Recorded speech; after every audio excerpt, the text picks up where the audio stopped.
Welcome to the Risen Esports Champions League Winter 2021 tournament. Teams will play here to earn qualification points into the Tier 1 tournaments, which then lead directly into the LCS Proving Grounds. This is a 32-team Swiss tournament, where the teams will play in 5 rounds of Swiss to qualify for playoffs, and a 6th if you do not qualify for said playoffs. The Swiss format has teams playing against other teams that have the same record as them. After the first games, the 1-0 teams will play other 1-0 teams, and the 0-1 teams will play other 0-1 teams. The 2 teams with a 4-0 record receive a bye and a spot in the semifinals. The 4 teams with a 4-1 record will make it into the quarterfinals, and the remaining 28 teams will play in a round 6 of Swiss to determine how many points they receive. Now, the 6 teams which do make it into the playoffs will play in a single elimination best of 5 bracket. The 2 teams receiving byes will sit in the semifinals as the other 4 teams play it out in the quarterfinals, awaiting their opponents. Now, we did mention before, teams will be receiving qualification points towards the Tier 1 tournaments, and they will be distributed depending on their placement in the Swiss format. The winning team gets 100 points. Second place gets 80 points, going down the line all the way to the 32nd team. Now make sure you tune in for all the games over on the Risen Esports channels, going live at 7:30 p.m. EST. 2021 is upon us. Let's see what NA's got.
Hello, everyone, and welcome back to the Risen Champions Series Winter Split 2021. We are in the final day until the playoffs begin tomorrow. I'm your host, Max, and I'm joined by Alec Battery and Goferino. Gentlemen, how are we feeling about this final day? We're at the halfway point.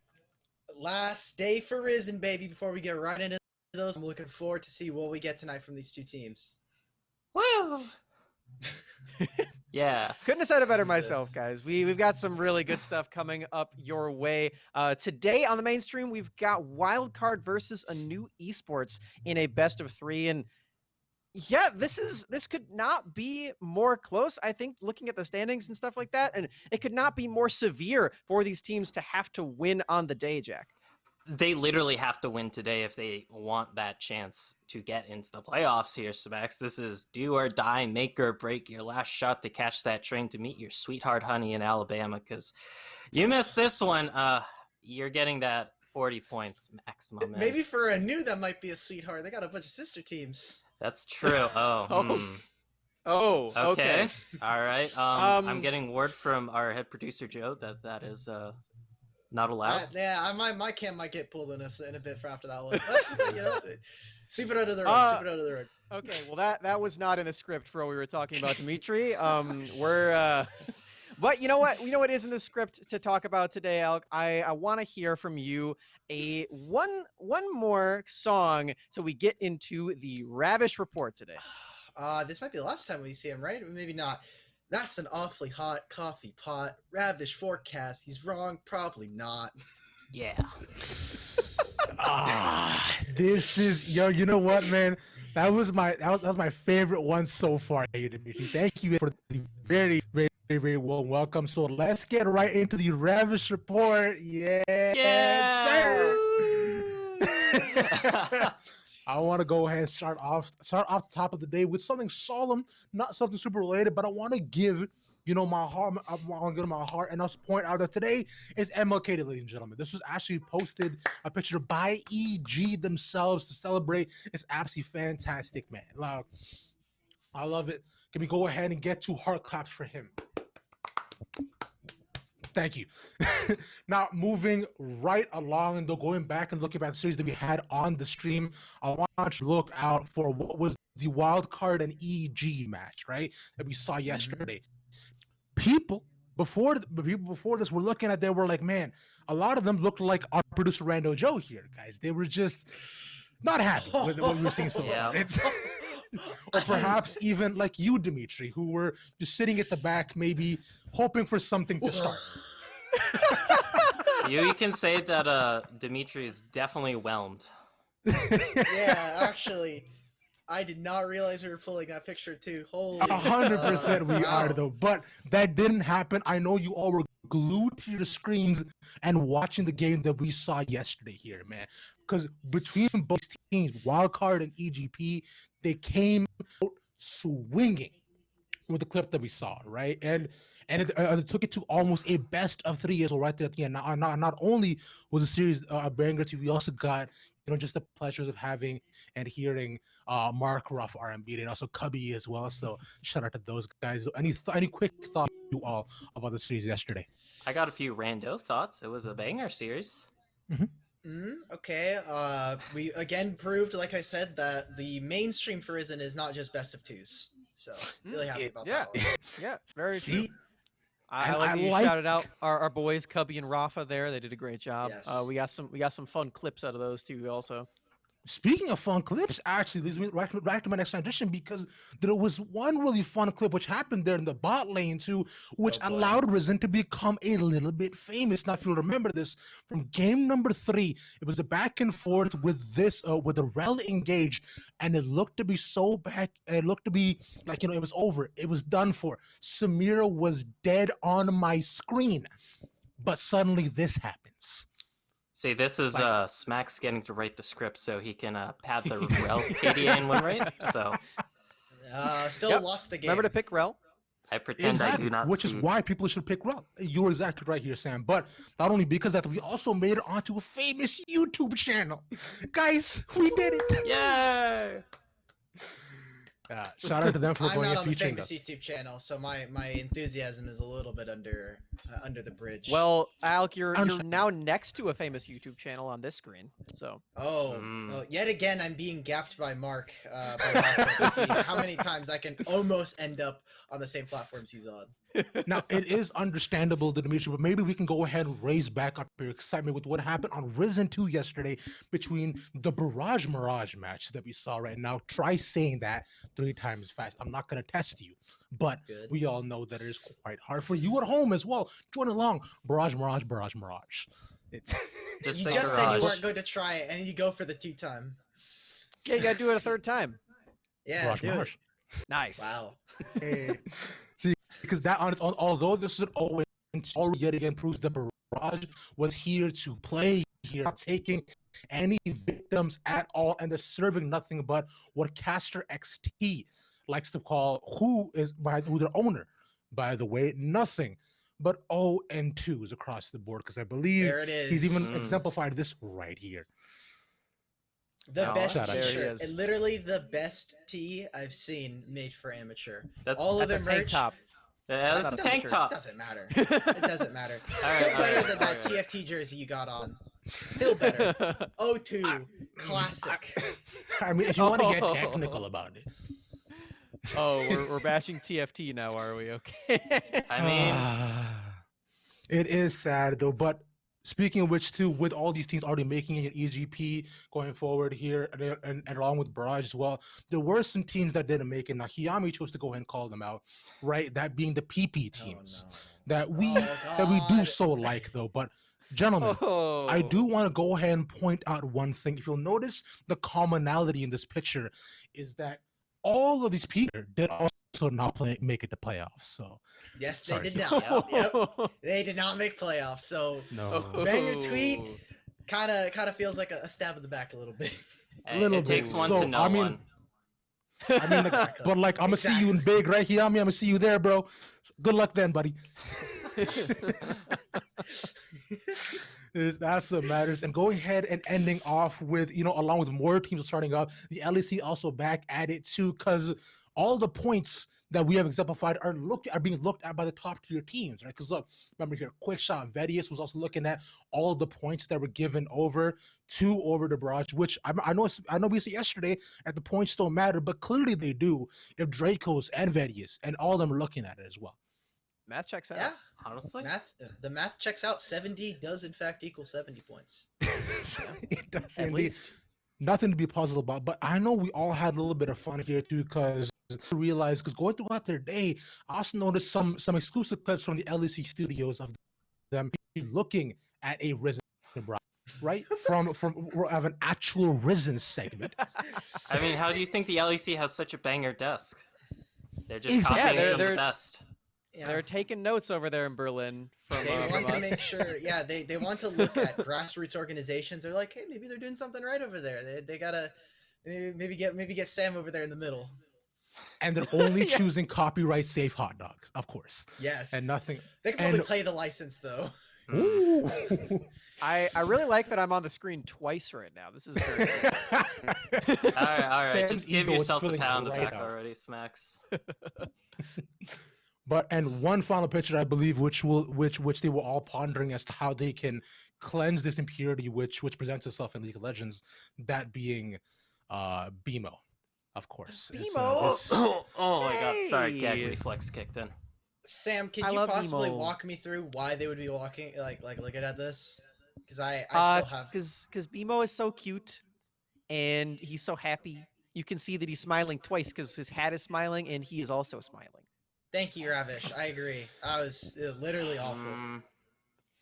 Now, that all being said here, gentlemen, I think that's going to be all for the Ravish Report here, y'all. I know we got a lot coming up today, so I'm going to go ahead and pass it off to y'all. It's about to be an absolute banger here, baby. And one more time for the crowd. Let me go ahead and get a yes, sir.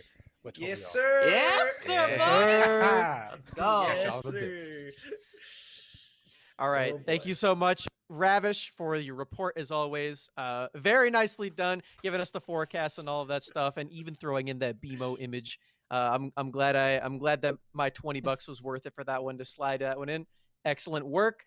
But Ravish, I am gonna need you for one more thing today because I personally am feeling a little bit lonely over here in the Risen broadcast. I'm the You're only host that married. we've got over here.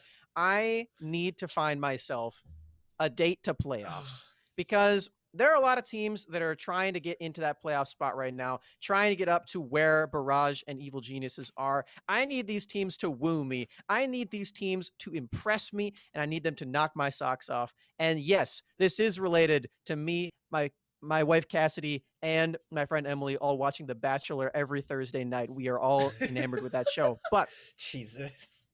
even though I am married and I have that wife buff, I do still need someone to take me to playoffs because Cassie doesn't really like League that much. So without further ado, Ravish, I need you to help me out. Help me find a date to the Risen Champions Series playoffs. And welcome back, everybody. We're gonna go ahead and take it back for y'all for the Bachelor here, for the Risen Bachelor here. Now, Sam, I know you're looking for some eligible singles, right? Like you mentioned, to take you to playoffs. So I'm going ahead and see if you can find somebody that's up to your style, and of course, somebody that your wife would approve of as well. Yes. Now, Yes, I definitely need that right now. I'm gonna turn the other way right now, but I trust you have some good people for me. I do indeed. We're gonna go ahead and start it off with contestant number 1. Now, these guys are rising royalty and amateurs that have more stock splits than Tesla, and they force more fights than Dana White. The Jungle Kingdom is where they rule and reign supreme, in fact, but their macro is not too keen. Come on aboard, contestant number 1.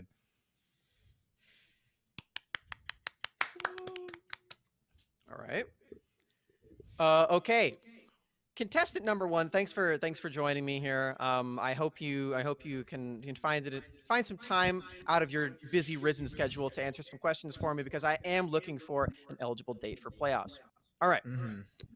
So contestant number one.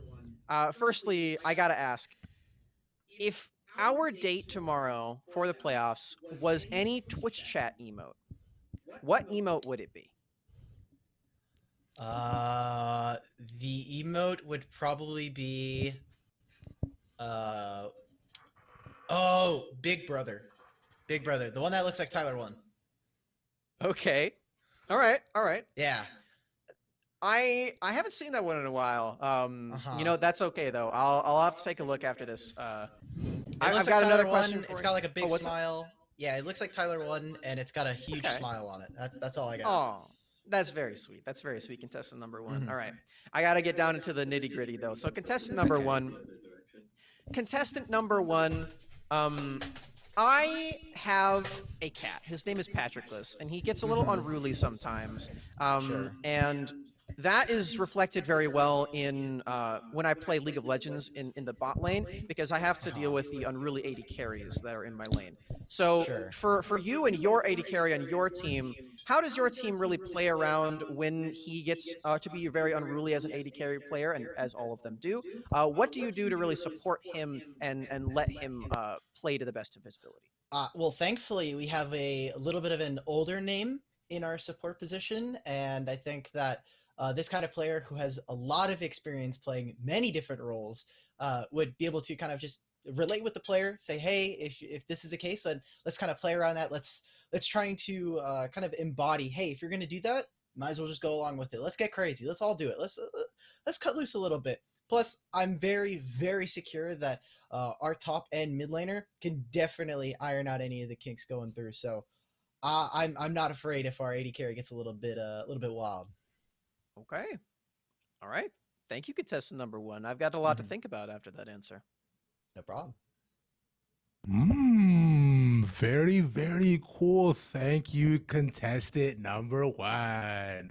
Appreciate you coming on and giving your fantastic answers. But Smacks, you know, we don't want to leave you with so little choice. Let's go ahead and lead you down to contestant number two. Now, these guys are new to Rush with a lot of question marks around them, but they're proven they have what it takes to be at the tippity top by consistently beating the ones at the actual top, right? By showing their gusto, their moxie, and memes. It's contestant number two. All right. Contestant number two, welcome. I hope you're ready to answer some of my questions. Let's start this one out with a little bit of a deeper one here. If we were going to be duo partners in League, like going into the playoffs, what sort of champions would you be one tricking, or what sort of champions would you really be bringing to the table? Because I have a lot of different champions that I like to play, so I wanna play to you. What kind of champions do you want to play in our games? Jinx. Okay. Yeah. All right. I can work with that. I've got a lot of experience playing some Enchanter support, so I think we can get that working. We got the Jinx like Lulu combo or something like that. Okay. I'm down for that. All right. And another question for you. If our date tomorrow for the playoffs was the name of any ability in League of Legends, what ability would it be? That's a good one. I would have to go with Bear Stance. Because we are a stunning duo. Okay. Okay, I was not ready for that. Okay. I know. Contestant number two. Very, very bold. All right. I'm down for that. Thank you so much for answering my questions. I try my best. Thank you, contestant number two, for coming on and giving such brazen answers that not even I could have thought of personally. Let's go ahead and move it right along here, Smash, because look, we've got two more guys here, which I'm sure would love to take you out on a day. Moving on to contestant number three, these wall up Warrior Wonder Boys. This is a hot and sexy roster here, man. Because I gotta say, and especially with the intense amount of expectancy around them, their 4-man plays and their 4 plays are something to be exclaimed about, man. They're the only team that I wouldn't mind getting ganked by. It's contestant number 3. Okay, contestant number 3, welcome. Happy to have you, contestant number 3. I got some questions for you. Okay, contestant number 3. If you were to give me a mystery skin, as all good duos would, what would you hope that the mystery skin would be that I would get?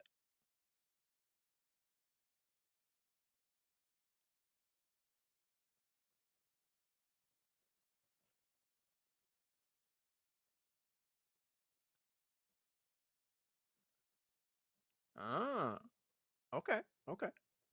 That's a high price skin. All right, you're a high roller then, trying to give me the you've been changed. Okay. I mean, the Spirit Guard Udyr's got a lot of changes for him too. You know, that's pretty good. That's pretty good. Oh, okay, okay.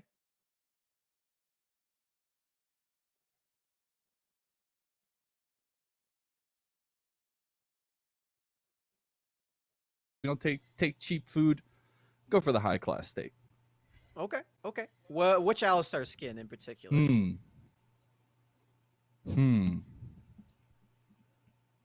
The high noon one, the Western one. Just cause. Okay. Gotta go with it. All right. I like that. All right. Got the cowboy skins coming through. I like that. All right. I got another question for you. So, coming into the playoffs, I want to know what sort of like experience and history your team's got. I want to know like what is your past like? What is your childhood like? And how has your team come together and made it this far and maybe even going to be taking me to the playoffs? Well, you see, we have a lot of experience in blocking the haters out, as you can see by my defensive face, my defensive face shields. We really excel at taking older products and making them presented as new, and you know, influxing them with some quality assets for sure. Okay. Okay. All right. Very nice. I'm excited to see what you bring to the table tomorrow if I do end up picking you. Thank you so much, contestant number 3.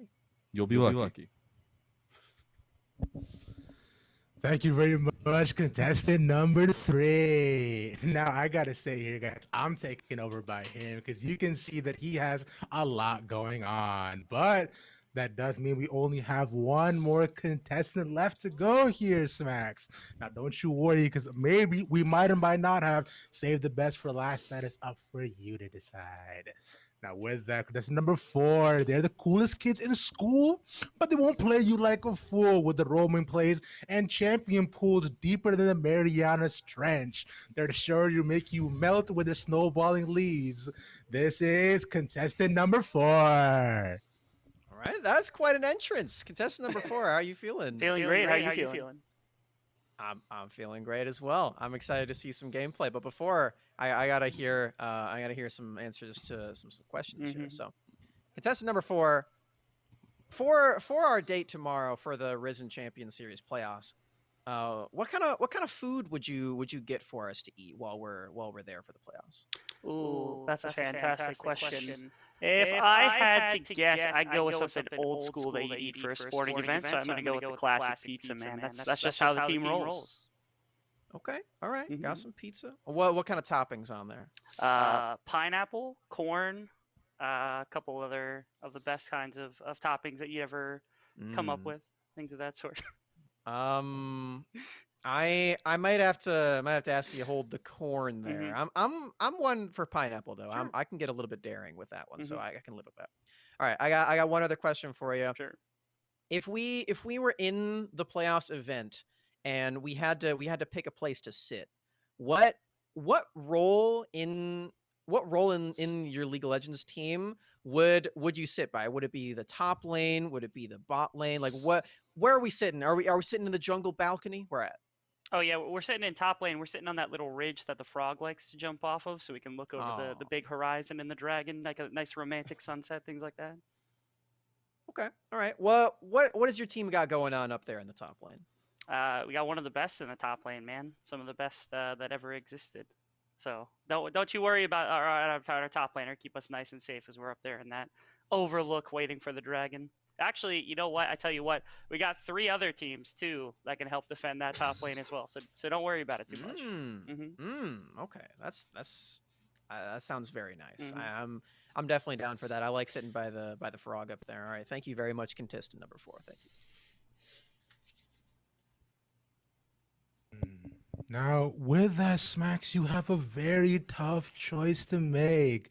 You I also do. at home can go ahead and choose who you want to be Smacks' date, but ultimately, Smacks, it lies up to you. Who will it be?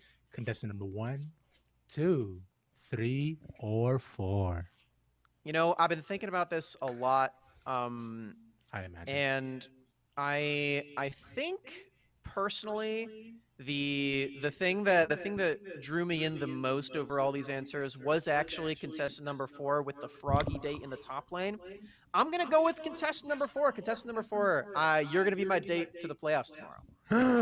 How about that? Well, let's go ahead and go for the big reveal. Smacks, go ahead and turn around. Contestant number Alright. 4, come on out here. Let's go ahead and find out who you're Oh. with. Smacks, you have chosen.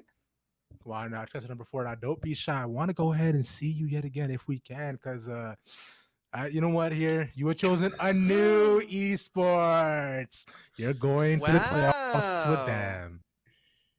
Okay. Mhm. I'm excited for our date, ANEW Esports. I couldn't possibly be more excited, Mr. Sam Smacks. Hi.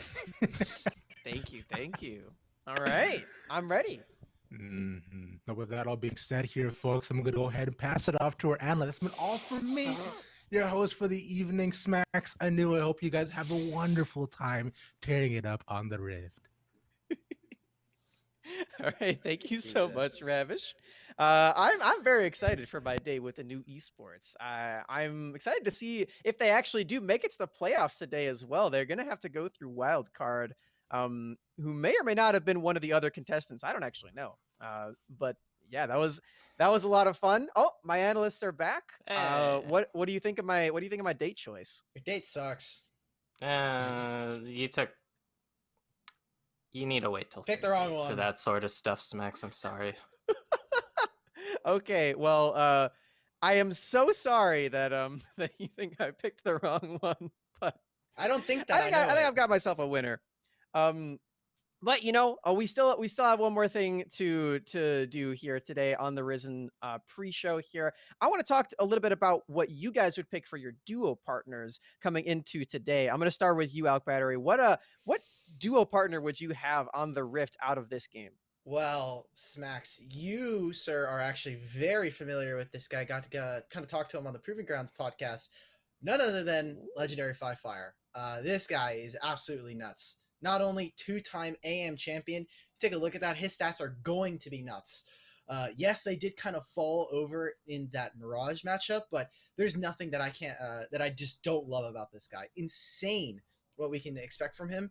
And I mean, you look at this guy again, 2-time AM champion. He's basically the front runner for this team. And over in EG Academy when he was playing, yes, he was still in a kind of learning position, but the fact that he's still not in Academy is really mind-blowing. So again, with the rest of his roster, a bunch of guys that are coming from Academy that kind of don't deserve to be here, they should be up in that LCS category. I'm looking forward to kind of just getting permanently carried. I don't care if I have to play like Senna every game. I'm okay with that. If that means that Five Fire comes into my lane, he TPs, he does whatever he needs to, and just hard carries me with all of these great champions. Okay. I think you've got yourself a winner. Like you said, I did talk to him on the Proving Grounds podcast. Great plug for my content there, Dimitri. I didn't even No ask you to do problem. that, so thank No you problem. so much. Go Farino, what's your duo coming in for today?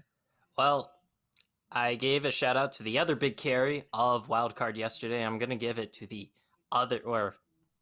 one other big carry of Wildcard today, Team Luke. And Honestly, I'm going to keep it brief here because I know his results will speak for themselves once we get into game.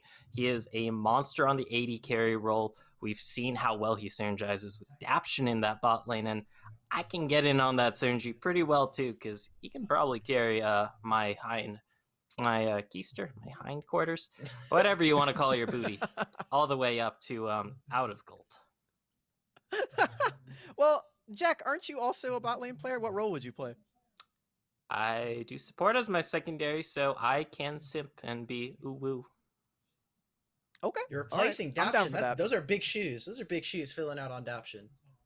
Yeah. Speaking of Daption, actually, funny you mentioned him because he's going to be my duo partner for 2 days in a row because I am faithful to my duo partners here through thick and thin. Even though we saw that Daption did take the L on Rel yesterday, which I was very sad to see. We still got to see some sick lane plays out of him. And again, I will be super excited to play bot lane with him too. I'm going to roll swap to AD carry. Feels like me and Jack, if we wanted to play our main roles, could have swapped duo Q partners, but I'm still holding on to Daption for today. I've got a lot of faith in him. I think he can pull out some of those big plays again today. I don't know, man. Just because you've got loyalty in your veins, does it? I mean, first it's Cassidy. You can't even call him loyal. He did Cassidy for some random AM team. Just to kind of bring it out, main scope this. It's Cassidy, then it's me. Apparently, after we took a look at Rafa's personal stream, now it's ANEW. Which, by the way, again, I guess the whole having 3 extra teams kind of brought you in on that one, so I won't even open that one. And now it's Daption. Pick. I mean, come on. I think Technically it was Daption before ANEW. So Well, it's Daption and new Daption. Bologna can be delicious sometimes, so I don't want to harp too much on bologna, gentlemen. But Anyway, I want to hear some predictions coming in for today because I think we've got one of our closest matchups of all time here in Risen Champs. Dimitri, tell me what your prediction is on the day. I'm giving it to ANEW, right? I want to make sure that they coming into this. We had a lot of questions whether or not this ANEW roster was going to be kind of like that Solo Fide roster where they're just running amateur. Insane talent across the board. And against this wildcard team who like to play kind of away from Quacker, Viper is that strong side top laner that's going to be playing for this team. Bot lane is obviously value and big. They're just waiting. They're biding their time. And I think that the mid jungle is just going to kind of take over. So not only are they playing away from the lane that ANEW wants to go towards, I think their mid-jungle duo between Onda and Firefire is just much, much better. But this should be a litmus test for Wildcard to see if they're actually the real deal. All right. Go Farino, what's your prediction on the day? All right. Wildcard, they've already gone through the litmus test here, Alk Battery, so I'm going to call you baloney too, because they had to go through some real big powerhouses to get here. They went through Solo Fide, Sign Us Please. They took EG Prodigies to Game 3 for crying out loud.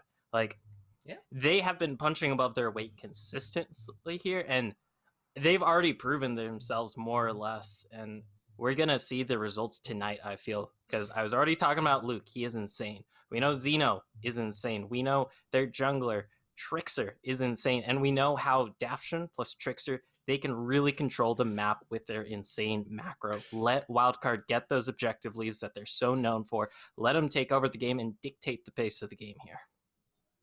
Absolutely. Well, I'm really excited to see if Wildcard can take down my date to playoffs tomorrow. If they do, I'm gonna have to mull over my decision there. But we're gonna have to just find out because this game is about to begin between ANEW and Wildcard. Before we get to it, though, we're gonna have to cut to a quick little break. But don't worry, we'll be right back with the casters for the game. Stay tuned.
Welcome to the caster booth here for the Risen Champions League final day of the regular season. We are going to have a hype matchup. We already talked about it a little bit, and it is going to be that ANEW matchup versus Wildcard Gaming. I am Lennon Mazel White, and I'm joined by my good friend, Dean Rebel Fox Merrick. How are you feeling about this one, and how excited are you to get the final matchups of the season? Oh, goodness gracious. It feels like we've gone through an entire season's worth of games.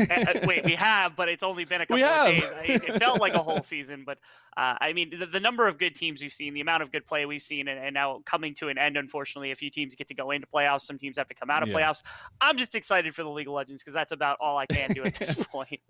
And I get to do my favorite thing, which is yelling at video games. Yes. It's a pretty great thing. No, but in all actuality, going into this, we've talked a little bit about the style that both teams want to play, and both teams have a lot to prove coming into this one. As Alk was saying, was yesterday just a little one-off for Wildcard? Are they the real deal? Will they show it up today and prove that to us?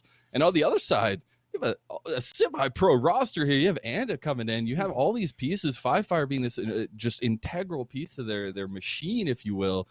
And they've got to perform. So it's put up or shut up right now for both of these squads. Yeah, I mean, we took a very different stances at the beginning of the season on both these teams. From ANEW side, I mean, they came in as the 2 seed. They're right there with Sulafide. We saw this roster, and we were like, man, this has got to be one of, if not the best roster that we have right now in Risen and in Tier 2s in general. And here they are. One more loss, one more kind of best of 3 going against them, and they're going to fall out of playoffs altogether here in Risen, let alone for the rest of the circuit. We don't know how those points are going to affect everything. And then you have Wildcard on the other hand, and they came out as a wild card. It was crazy, as it was described by Goferino. They played the 1 seed, the 6 seed, the 4 seed. They played all these top seeded teams the entire way through the tournament, and they've been beating them over and over and over again. Like they said, taking that fantastic series to 3 games against EGP. And so, I mean, for one team, this is a do or die moment. For the other, for Wildcard, they're just trying to prove themselves for the first time, and certainly I think they've caught everybody's eye.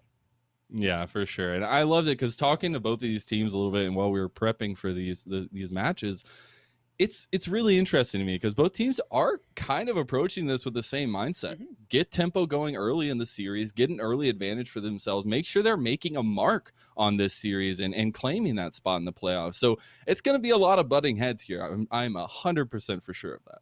Yeah, both teams, I think when they're coming into this game, they come in with the approach that they're the better team, which is amazing to think. That's how you want every top team to come in. They want to come in as the #1 team. It doesn't happen that often. Usually some team has a chip on their shoulder. They're coming in as the underdog, something like that. We don't get that from Wildcard. Wildcard comes in fully expecting to be one of the top teams. They've been showing it constantly. They certainly deserve that mindset after everything that they've done. And I love it when 2 teams clash like that because you get ego checks, you get trash talking, you get all the best stuff that comes about with a series of competitors.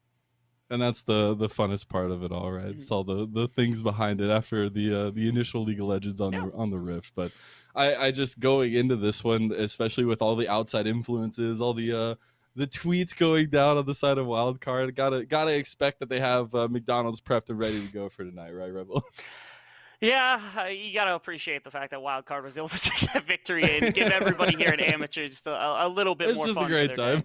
Yeah, some of the best social media in the world coming out of that one. Big shout out to Myra for that. Yeah, absolutely. Seriously. Yeah, and we are going to be getting into the draft here pretty soon, Rebel. We get to see what pieces these teams are going to pick up for the first game of the series. It will be Wildcard Gaming on the blue side and ANEW on the red. Yeah, when you look at what these teams are kind of looking to do, I think you actually have a really definitive clash of styles here, where Wildcard wants to play super controlling. They want to plot out every course of maneuver. They want to have tempo advantage the entire game. And if they're allowed to do so, they've done so against even some better teams like Sulafide. You could see what the kind of damage they're capable of doing, even against EGP. They did not make that series easy whatsoever. ANEW, on the other hand, they're all about skirmishing and fighting every chance they get. And sometimes that might just be the kind of response that you need against a team that wants to control tempo. It's to just throw wrenches into everything everywhere, and ANEW's fantastic at doing so. Yeah, somebody's got to be an engineer over there with all the wrenches. Now, unfortunately, Rebel, I do have some bad news for you. I know we were talking beforehand. You really wanted to see the Riven, but no way Jose is Viper going to be able to get that pick that he is oh so known for. I do like the response here. I do like the first ban of the Olaf for ANEW, though. Yeah, you gotta love that one coming out, making sure that they don't have something that can control the jungle super easily in terms of what Trickster can bring to the table. I am exceptionally upset the Riven isn't coming out. I love playing the champion. It's one of my favorites to watch. I don't get to cast it that often. And I've got one of the best in amateur, if not in the United States, in front of me. And unfortunately, we're not going to get it in game 1 because Wildcard knows leaving that up would just be a mistake. It's just unfair. Like, you can't, if you leave it up, it's over already, right? I do like these bands that are following it up, though. We have the Akali band, which is another very fluid pick right now, something that's very strong in the meta, especially for its burst potential, but as well as its mobility. You also have the Gragas, which is pretty flexible right now as well. On the other side, you get the Pantheon, which is an insane pick in any sphere right now. And the Rel is being hovered here, which is a very nice setup tool for these teams, and it will not be picked up here for the first game. And funny thing, the ban on Pantheon is a little surprising because, again, Talia was available and ANEW Esports played that quite a bit. It was Onda grabbing that champion over and over. So seeing them ban it means they expected Wildcard to bring this out about as fast as possible. So now Wildcard gets their hand at the Talia. You have a number of jungle responses we've seen from the side of ANEW. I've seen things like Kindred, even things like Graves, you see Nidalee, things of that sort. But pretty much anything can come about. When you've got Ziggs and you've got Stunt behind the scenes, you know that they've got some creative picks ready for it. The Nidalee looks like it's going to be the response, though. Yeah, I was going to say, I would really like the Nidalee just being able to have that playmaking potential through the jungle, the jungle mid duo that we highlighted so heavily, that is so strong in this tournament. One of the best, if not the best, mid jungle duo in the tournament. And it's going to have a piece to the puzzle here with that Nidalee. Now, the biggest question to me is, where do you go from here? Where do you try and set yourself up? I think going into a poke composition can be something that works really well. If you go into something like a 5-Fire Zoe is one of the best Zoes you will see in amateur. And so coupling that with the Nidalee, obviously double AP in the jungle and mid position isn't always the best idea. You couple that with some phenomenal engage, though. You go Galio alongside the Kai'Sa. You're able to get into the backline, throw some damage in from afar. I think that makes sense for something that ANEW could be looking for. We'll see where they want to round things out. Wildcard comes out. I mean, okay, I was going to make mention the Shen. It's something they go to really often. This is something that controls tempo, not just inside of top lane, but also everywhere on the map. So it's not shocking to see them come back to this. I had my analyst desk actually tell me quite a bit about how important this pick was going to be to Wildcard. You see them pick it up very early. You do indeed, and be able to get that little bit of global map synergy with the Shen as well. And having the Talia set you up with that Weaver's Wall is going to be really nice. To boot, you also have the Aphelios. But I would like to make mention on the other side, we get to see this Kai'Sa, something that's been rising in prominence, that's picked in almost every game, I feel like now. And we will potentially see the lethal combo of a very heavy tank engaged support with that Kai'Sa, which goes so well with her passive stacks, and is going to be the Alistar. Yeah, the Alistar makes some sense, especially when you're playing directly into Shen. I like the Leona quite a bit more, just because you have the ability to kind of engage from a very long distance without just ruining your body with that solar flare. But the Alistar makes good sense too, especially if you're going to ban out some of the more control type supports that we've seen a little bit from the side of Wildcard and Daption. So would have to respond with something melee, something aggressive like that. I like the Lulu takeaway as well, because that's something that can kind of annihilate a mid lane matchup or a support matchup in either way. So very true. See that one taken away, which is a sad fact to realize. As I've covered this game, it's just Lulu's never a good recipe in my eyes. Never ever. Even though we'll see though. Lulu, as you said, off the Thresh, another initiation kind of support being able to be taken away from Wildcard. They ban away. Well, get this, Rebel. They ban away the TF and the Galio. Again, focusing more so their thoughts on these global map pressures, these global or semi-global uses. Ooh, okay, immediately the lock-in of the Vayne. Now, this is intriguing because I was going to say, top lane has almost certainly been revealed, since Shen isn't really likely to be thrown into the bottom lane, especially against an Alistar matchup. But Vayne as the response is really cool because, it is a little bit difficult for Shen to get on top of the Vayne. You have that range advantage, the mobility with your Q, but it does give a lane that can be attacked by this Talia in the earlier stages, also gives Shen a little bit of ability to kind of wiggle out and try to find somewhere else on the map, because Vayne isn't the greatest split pusher in the first few minutes. So ANEW really banking on that late game scaling of the Vayne into the Shen matchup. Going with the double ADC composition, it has a special place in my heart, but it also some very bad memories right now in this meta. It's hard out there being an ADC, but no, they have some very strong players, and especially Viper being able to pilot this Vayne. I'm extremely excited to see what he can do up in that top lane. As you said, it can be very vulnerable early on. Wildcard coming in clutch with a couple picks here to round us out. We do get the Syndra and the Wukong. Yeah, the Wukong does now take the place of that top lane pick because they were ready for. Okay, did they throw out mid lane? Oh my god, the double flex! Goodness that gracious. would be insane. It would be. I mean, I don't particularly like that matchup either for the Vayne. Yeah, okay, I think this makes the most sense with anything that is going to be the Zoe locked in. We made mention of that earlier.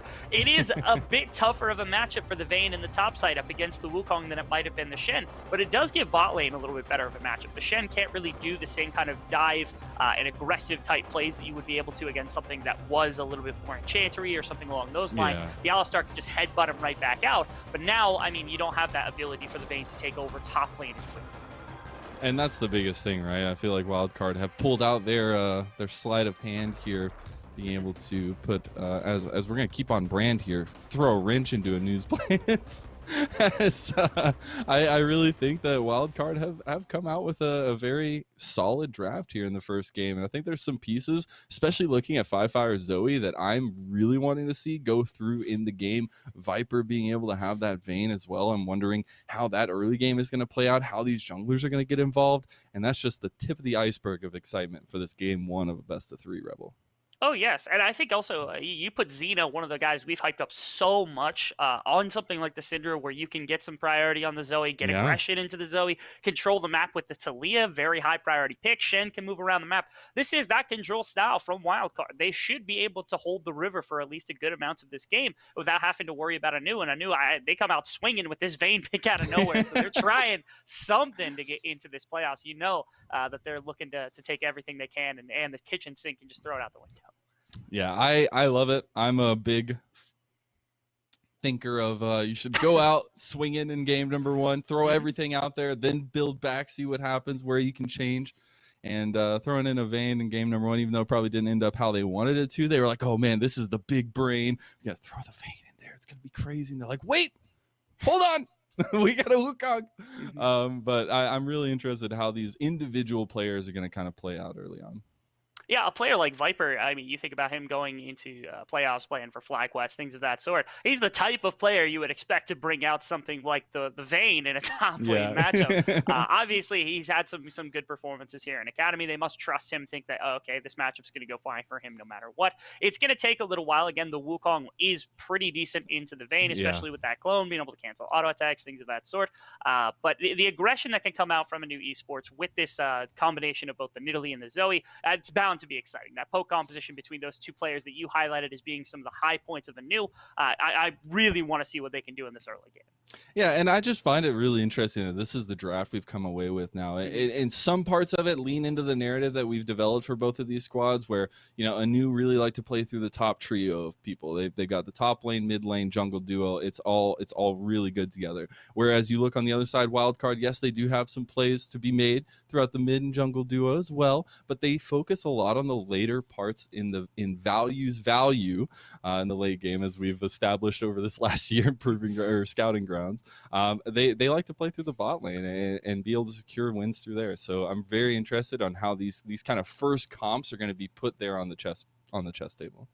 Yeah, the struggle for bot lane here from the side of Wildcard, which tends to be a pretty solid piece here for Wildcard to play through, is just that, like, I think it's actually one of the first times that ANEW has drafted a composition that's okay leaving their ADC on an island in the bot lane. Value was used to that. Back when he played on Maryville, played with Shady. Shady was out literally all of the time. He's essentially a solo laner at that point. And now Big has a good matchup to mitigate some of that early game and can roam on this Alistar to help get his mid laner, his jungler ahead, things of that sort. I expect to see quite a bit more energy and quite a bit more roaming around the map and effect from ANEW's bot lane than what we might normally see in a game. Yeah, and that's where you kind of are able to choose those tools together. I've really liked the Alistar roams that we've been seeing rise a little bit more recently. I think they're just so effective. He's so crazy, especially the hex flashes over walls. It just, you see a giant cow just appear next to you. It's a little scary, I feel like. I'm from Texas. Cows are big, and that's an even bigger cow than I would be expecting. Yeah, and shutting down the middle of the map, I think, is going to be super important. If you can get the It bot is. lane kind of cut off from everything else, you can keep Xeno out of this game. He had that quadra Exactly. kill on Syndra just the other night. I believe it was just the other night. Had some fantastic play on the Syndra. Shutting down that bot side of the map will open up not only dragons for you, which is, ANEW had some troubles in their one lost series around those dragons, but also can help open up the mid game, which is where, of course, that's where the Vayne starts scaling. This Zoe starts hitting like a train, and then the Nidalee also starts to ramp up some damage if you go either Moonstone, Lich Bane, whatever you want to go. Yeah,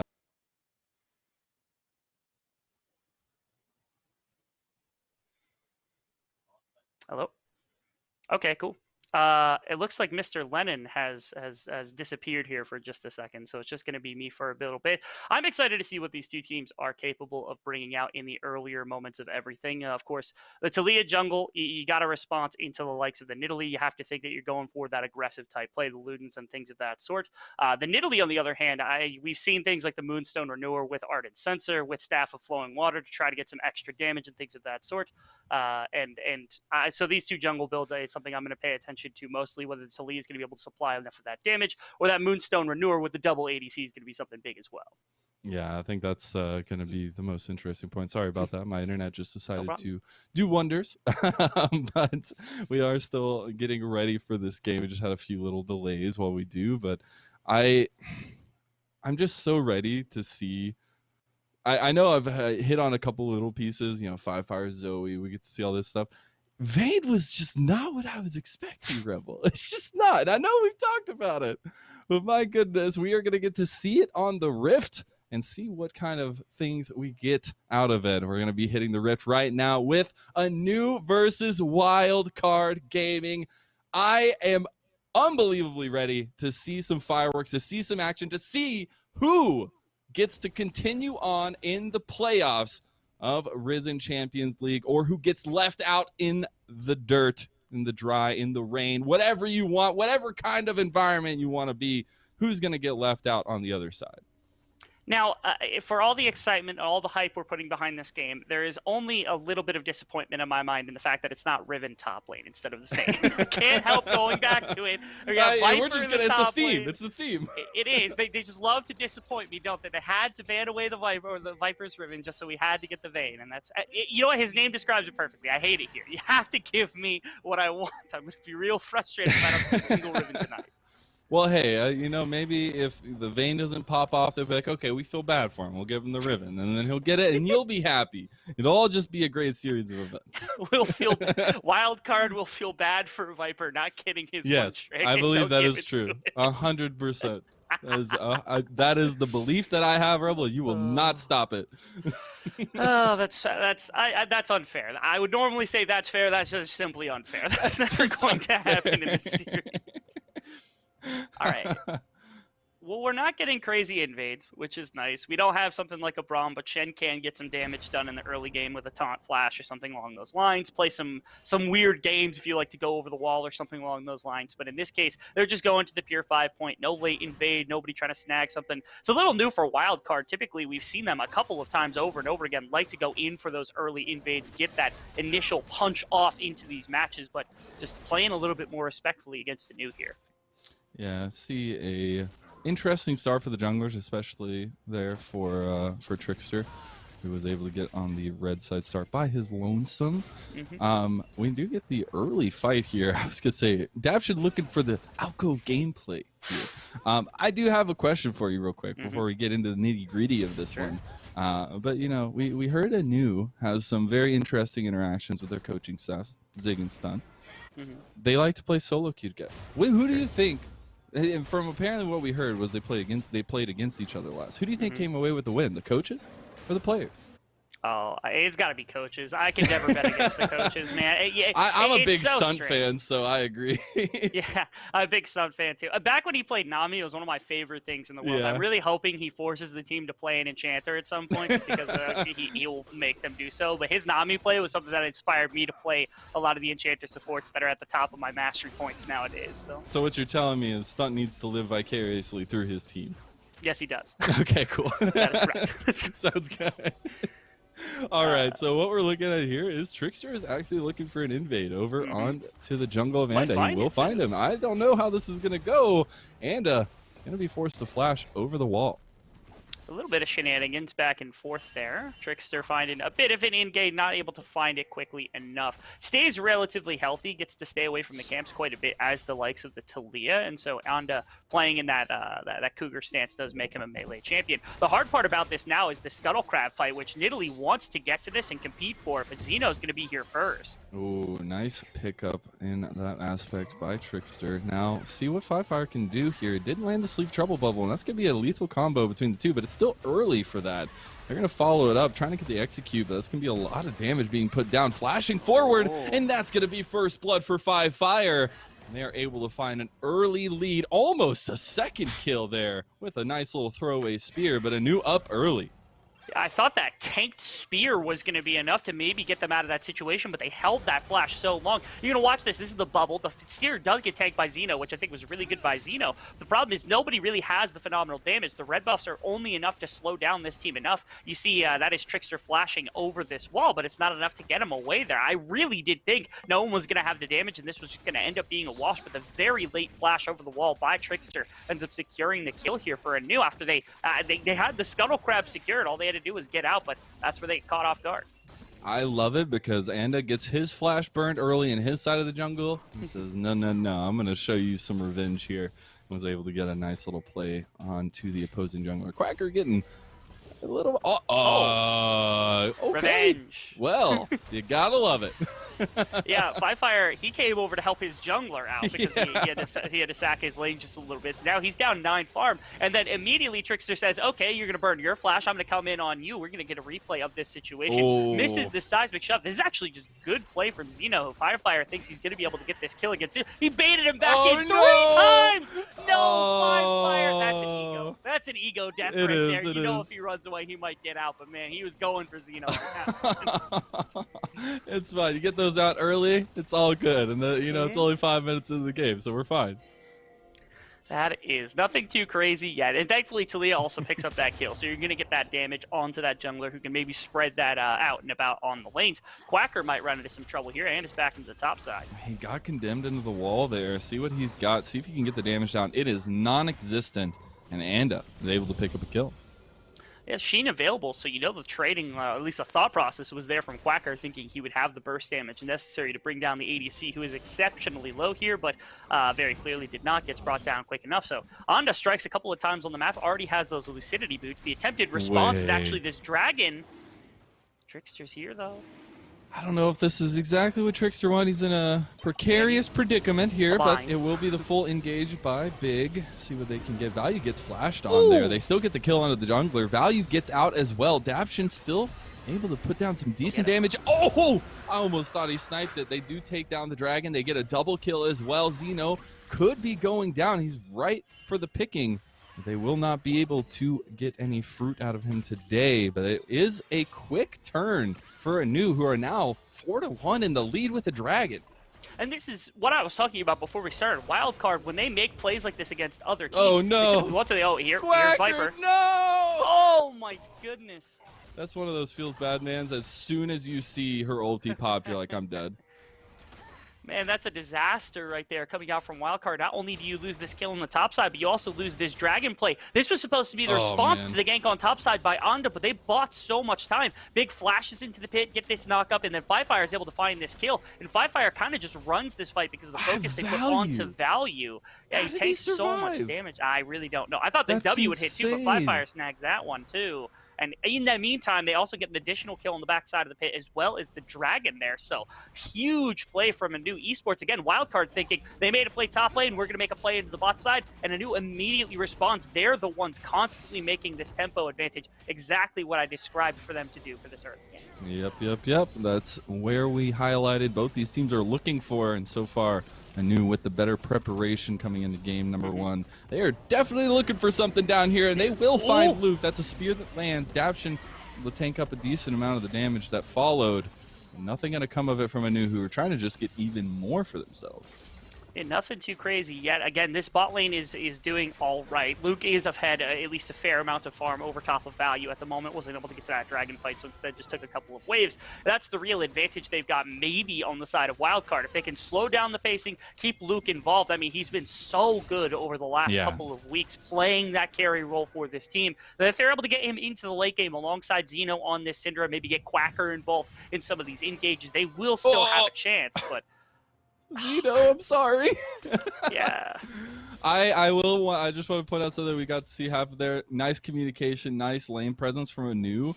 Mint that we got to see Viper and Fivefire teamwork on the Scuttle Crab, but now Viper is in some serious trouble here. He does have his teammates coming up to help him. Can he survive? The seismic shot was really nice, but the cyclone will stop the fullback. He does get one kill on top of it onto the ganker, and now Firefire's finally here, and Quacker is just trying to get anything out of that, but unable to. Firefire is now on a killing spree, and that is the biggest of worries for Wildcard. The last champion in the world and the last player on that champion in just about anywhere in Amateur that you would want to be fed on a Zoe is Fivefire, of course. Not to mention, I mean, that's to completely ignore the fact that Viper had an amazing 2v1 outplay, expanding that invisibility from the Vayne ultimate long enough, just denying Quacker any access to those auto attacks with Machine, and completely getting the kill in the 1v2 up against Trickster. Now the bot lane's under some more shenanigans. I don't know. Daption just really wanted to go for that, and it's just not the play right now. Value and Big are able to capitalize on it, and now Killer Instinct goes in, and Luke is just going to die here unless Trickster arrives just in time, which he does. Perfectly done, except for Daption going down. The Void Seeker was very close, but it's not going to be enough. I wanted it so badly. But again, this whole play happens all in the meantime. Okay, Quacker back on top side. Quacker, no! Don't do it, Quacker! Don't do it, Quacker!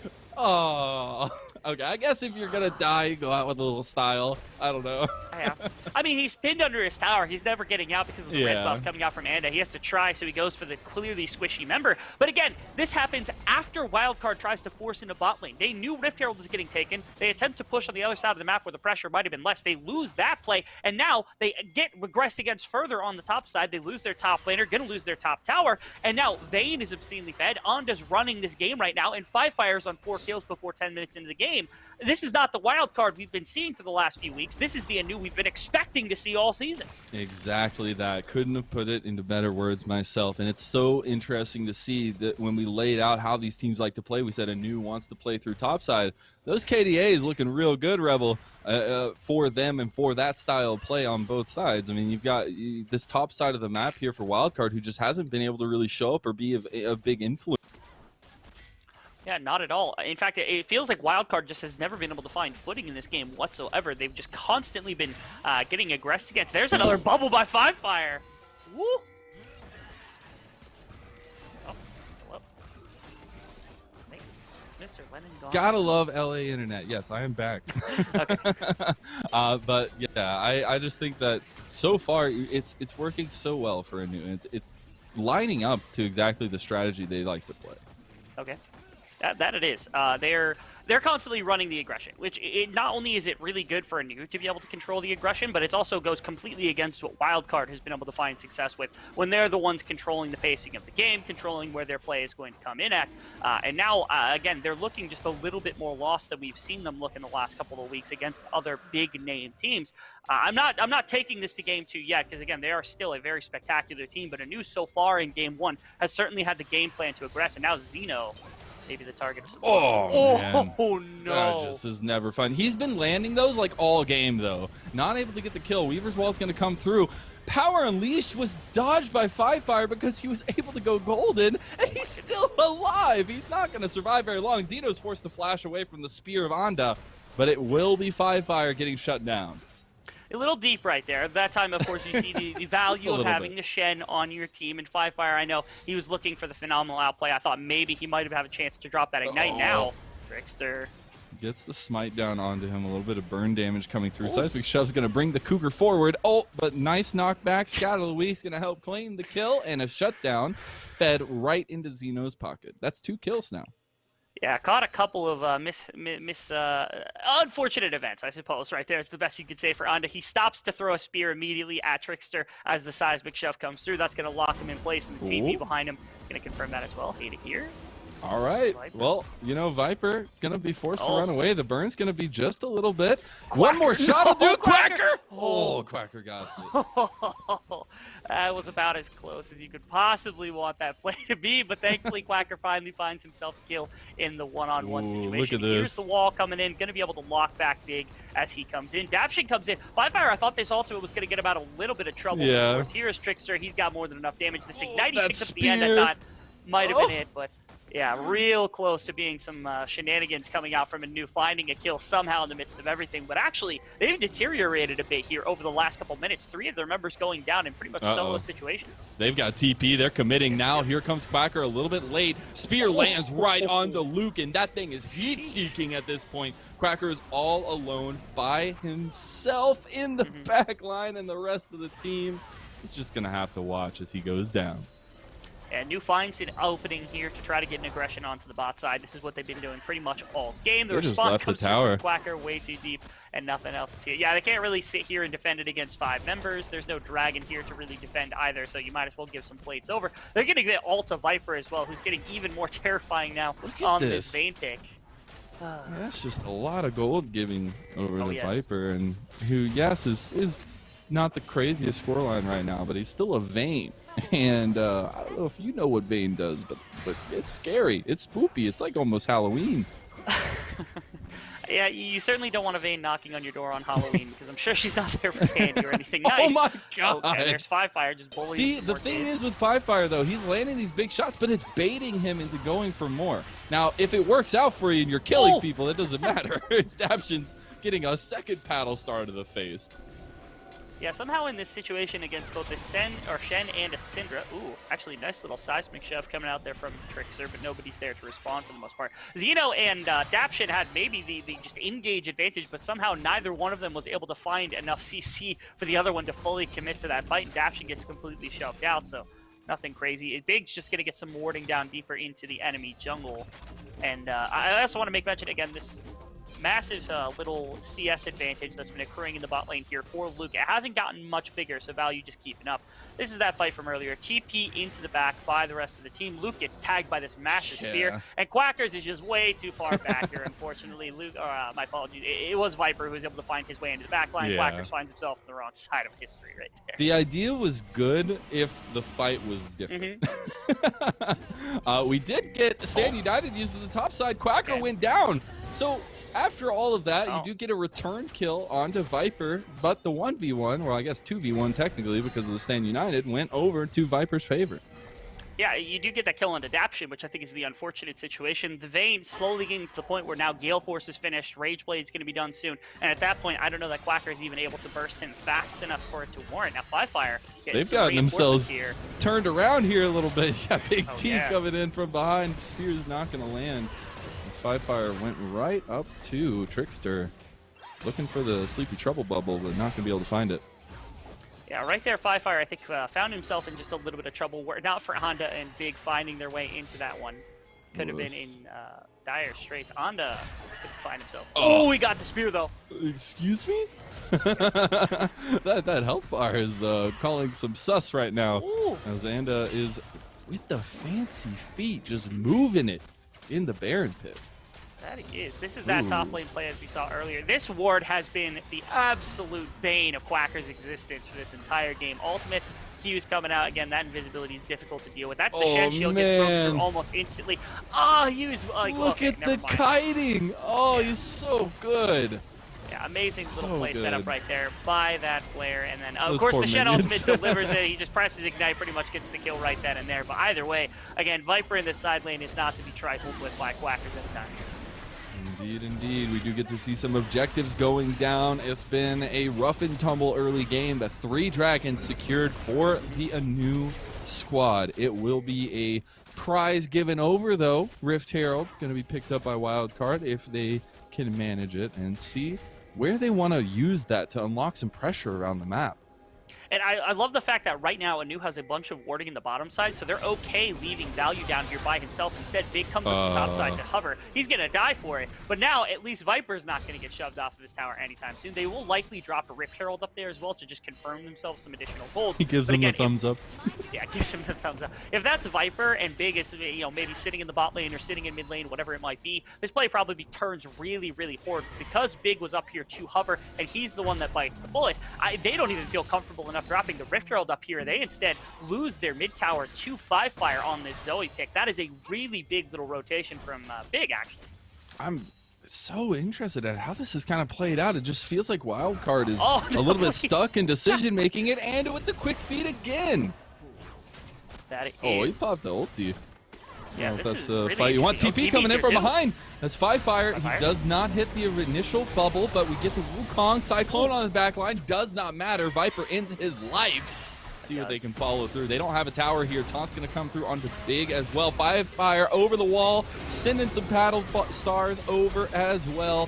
As Luke is now here, going to get the nice double graviton.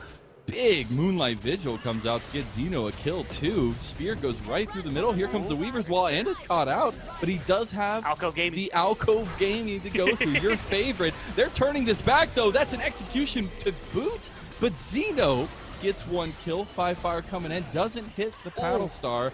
Here comes Value too. They're just eventually sending everybody. Here he comes, Killer Instinct. Can he get Xeno flashing forward? And that's going to be Luke trying to take on the world, but the world is too strong, and he will go down. That is a huge pickup for ANEW.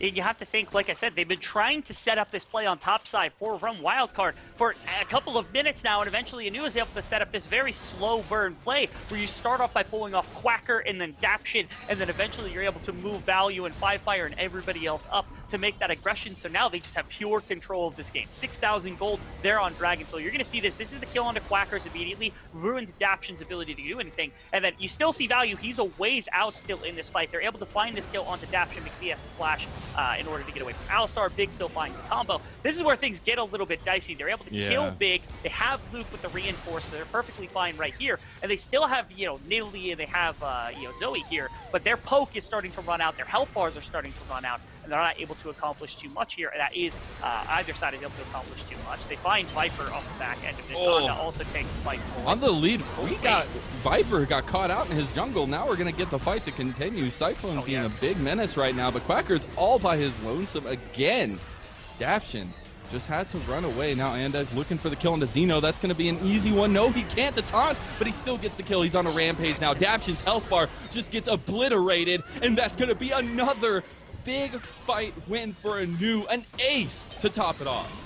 And when you're fighting all the time here and ANEW just has the gold to be able to take you, there's no response that you've got on the side of Wildcard. You would need perfect fight setup, you need perfect CC chaining in order to get anything done, and haven't been able to find that whatsoever. Xeno's found a couple of kills here and there, Quacker's had a couple of good engages, but really that is not enough to get you through a game like this, and it's really starting to look bad now from the side of Wildcard. Baron is taken down, Rift Herald got dropped in the bot lane, next Dragon's going to be coming up relatively quickly in about 1 minute's time, so even if ANEW doesn't want to use this Baron for anything significant, they can shove their wings, go for that Mountain Soul, and this game starts to become really, really bad.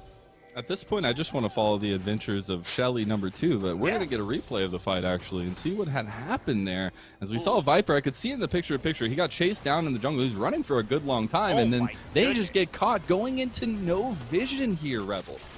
That they did. 5Fire just immediately man. The kill, and there's another one. Yeah, okay, so Trickster has not had the most fun game in his life in this one, and so that's been the real bullying thing, is that this Talia that they first picked thought was going to be able to help run the map versus everything else just simply has not had the effect on the map that they thought it was going to. They're going to confirm this red buff, they're going to shove out bot lane, they got mid lane shoved up right now, they can easily go for Mountain Soul anytime they want.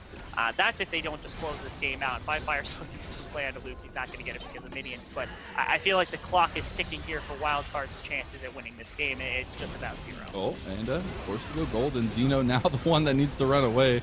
Battlestar gonna land, do 3/4 of Luke's health just like that, no big deal. Void Seeker comes in, there's the Killer Instinct, a free kill given over to Value. There's the TP as well, gonna be used from Quacker. Gets in there with the Cyclone, just survives so long and is able to get one of the kills, but they can just take it down himself.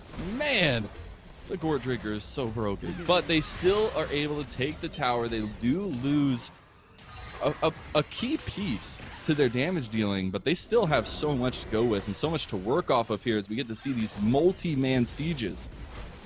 If Value is gone, he's not really the most important member of this team right now. You still have Nidalee, you still have 5-Fire, you've got Assassination with the Night Harvester, and the Nidalee, you've got plenty of burst damage on 5-Fire. Even Viper is your consistent damage on this Vayne. He's able to get that bottom tower, not the inhibitor, but a little bit more. And now they can just kite backwards to this dragon, grab this mountain roll, reset, and they're going to look to close this game out. If not immediately with a fight, they'll go to the next Baron. And this has just been textbook stuff from ANEW. They know exactly how to attack. This is the replay right here, and is able to get rid of Xeno's ultimate, almost immediately shoves him out of the fight. Luke takes, oh, look at that damage. That was Like, not even like max range. That was like, that was like a half-range battle star. It still did all that damage. Yeah. You gotta love the gumption by Value to jump in there immediately and try to pick up the kill. Unfortunately, it did end up in him dying, but still some good plays to be had. And Quacker had a good attempt right there, too. He got bubbled to start that fight off, somehow found his way into the back line, pressed his Gourd Drinker, found a kill against Value, but one kill for your main engage in any front line that you could have had for the rest of your team probably wouldn't have been worth it when you're sacrificing your life for not even the saving of an inhibitor whatsoever. And now, also, Mountain Soul's gone, so you can do pretty much anything you want with all of the members of your team. Like I said, this has been slow, agonizing death here from the side of Wildcard. ANEW has had their kind of had their name the entire time, ready to take this into game number 2. Indeed, indeed, and they have gotten a 12,000 gold lead for themselves. Just want to check that real quick, make sure my math is good. And so now, as you're saying, the question is, with those that are left, where do you build from? And I think that's one of the hardest questions here, especially when, as we highlighted too before we got into the game, ANEW's just kind of throwing the kitchen sink here and seeing what the response is, and apparently throwing kitchen sinks works. I mean, ANEW woke up and they chose violence today. That's for sure. They knew exactly what to do against Wildcard, and it's working because, again, when Wildcard's able to run the table, when they're the ones making plays happen, as we saw against Soul of Oh, that was so close. They devastated them. Yeah, this poke is just ridiculous. His combination value's not doing he's going for like the limit test paddle stars, the ones that are like just eking out that little extra distance. I mean, he's for other people it might be limit testing. For 5-Fire, he knows exactly what this champion's capable of doing, though. Definitely has a good eye on those mechanics, as we've seen so many times already. Here comes more siege, and I'm so sorry, Trickster. Oh, no. And then also sorry to Xeno. I mean, we need to start sending out some condolences right now. That was unfortunate. All the health bars are just paper thin right now. A good cover by Big. I was curious what he was doing in that mid lane right there, but the poke squad is just sitting outside the tower waiting for people to respond. And Big is just bodying people away, making sure they can't walk down to cover for Viper taking that bot inhibitor. Oh my goodness. Like, that what was do you a spear. even That do? wasn't even a paddle star. Oh, there goes the Cyclone in. It's a Why little would bit of you go? desperation. What are you doing? Stand United goes through, but it's Quacker, and it's going to be Xeno going down. Daption is everybody's falling here. The ace comes out, and that's going to be a quick, nice, clean win from ANEW, even though Viper died there at the end. 31-12 in complete dominating fashion. ANEW go up 1-0 in this best-of-3 series. Man, you love the ruthless aggression by a team that's just this good. They're waiting there. There's the inhibitor. That was just all but nonsense. But from the beginning of the game, it was never any control whatsoever by Wildcard. I don't think that I saw them make one aggressive or forward play or anything like that we've normally seen from them. ANEW had every single angle planned out from the beginning of the game. They had the right champions for themselves, and they've ended up finding this win in a very convincing fashion. There were so many moments of points that I thought Wildcard could find a way in. It was just around that, I feel like that middle part, like about 17 minutes in or so, when they were chasing Viper through the top lane, where that's a desperation that kind of comes through. You're just trying to find a dub somewhere in the game, and it just didn't come out for them. So I think the fact that they are able to come back into game 2 with a fresh mental and be able to come away with some thoughts from game 1, that's going to be the biggest thing for me, and that's what I want to see from Wildcard. I do too. Ooh, oh, man, look at this. Oh, that it's gorgeous so bubble good. too, and you're going to see the spear tag as well. Oh. Boop. Like, how do you respond to that, man? You have to dodge spears and paddle stars Oh, and God. bubbles the entire time. That's the poke composition I'm taking a look at. They're just sieging up on every tower. They got that early lead, and they just bore down on the side of Wildcard with those two champions over and over again. The cherry on top for me, and I know we talked about him a little bit. It wasn't the biggest focus for us going into this. But Value's killer instincts, man. I mean, they were exactly that. It's a little bit of setup for him, but being able to go in there and put the nail in the coffin, if you will, for them, I think it was really nice. A nice addition to the carry performances we saw in the top side of the map that we know so well. Yeah, like I said, Value wasn't really the guy who was getting gold generation. He wasn't No. getting a lot of resources this game. He was playing the lower econ version of what the carry should look like. He was taking his losses where he needed to, but he found those big play moments like we've known him to be able to do in the past. And so you got to appreciate that when the rest of his team was putting in a bunch of work to make sure that that game was kind of secured for themselves, Value was also contributing where he needed to in every single fight. You love that. You throw your body into a team, you get that one pick off, making sure you don't have to burn another paddle star or something like that. Frees up some of your team, takes a little bit of the load off.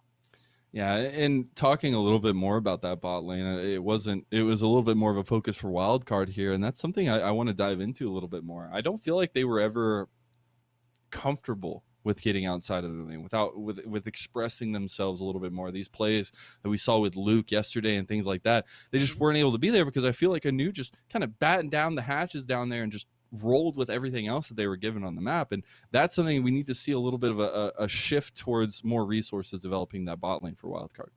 I think that they went wrong trying to flex that Shen super hard. I know the Vayne pick looks really daunting, but you can build Shen defensively, very armor heavy, make sure just kind of close the gates on that lane as best as possible. You even have good gank set for the likes of Talia. Flexing that pick into the bot lane ruined any chances of trying to get some aggression into the bot lane without the jungler showing up. Combine that with the fact that it was a bunch of topside pressure from ANEW, knowing that was the case, and you have nothing to go on in that one. Wildcard, the draft didn't like completely ruin your game, but it didn't do you any favors either. Come out in game 2. I just want to see the wildcard drafts we've been seeing. Control the map, make your plays, do that stuff. You'll be fine. We'll go to game 3. Well, you heard Rebel, and we will get more words of wisdom from the analyst desk on the other side of this break. We will be right back with game number 2. To see some fireworks, to see some action, to see who gets to continue on in the playoffs of Risen Champions League, or who gets left out in the dirt, in the dry, in the rain, whatever you want, whatever kind of environment you want to be. Also lose this dragon play. This was supposed to be the response to the gank on top side by Onda, but they bought so much time. Big flashes into the pit, get this knock up, and then Firefire is able to find this kill. And Firefire kind of just runs this fight because the focus they put onto Value. Yeah, he takes so much damage. I really don't know. I thought this W he does have Alco Gaming. The Alco Gaming to go through, your favorite. They're turning this back, though. That's an execution to boot. But Zeno gets one kill. Firefire coming in, doesn't hit the paddle star. Here comes Value too. They're just eventually sending everybody. Here he comes, Killer Instinct. Can he get Zeno flashing forward? And that's going to be Luke trying to take on the world, but the world is too strong. And Honda also takes the fight. On the lead, Viper got caught out in his jungle. Now we're going to get the fight to continue. Cyclone being a big menace right now, but Quacker's all by his lonesome again. Daption just had to run away. Now Anda looking for the kill into Zeno. That's going to be an easy one. No, he can't the taunt, but he still gets the kill. He's on a rampage now. Daption's health bar just gets obliterated, and that's going to be another big fight. That wasn't even a paddle star. Oh, there goes the Cyclone in. It's a little bit of desperation. Stand United goes through, but it's Quacker, and it's going to be Zeno going down. Daption is everybody's falling here. The ace comes out, and that's going to be a quick, nice, clean win from ANEW, even though Viper died there at the end. 31-12 in complete dominating fashion.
Hello, everyone, and welcome back to the Risen Champion Series Analyst Desk. We are reacting to what was an absolute stomp from my date tomorrow, potentially. ANEW Esports take the first game against Wildcard. And as a reminder of the stakes coming into this matchup, we've got some words from our fellow analyst here, Alec Battery.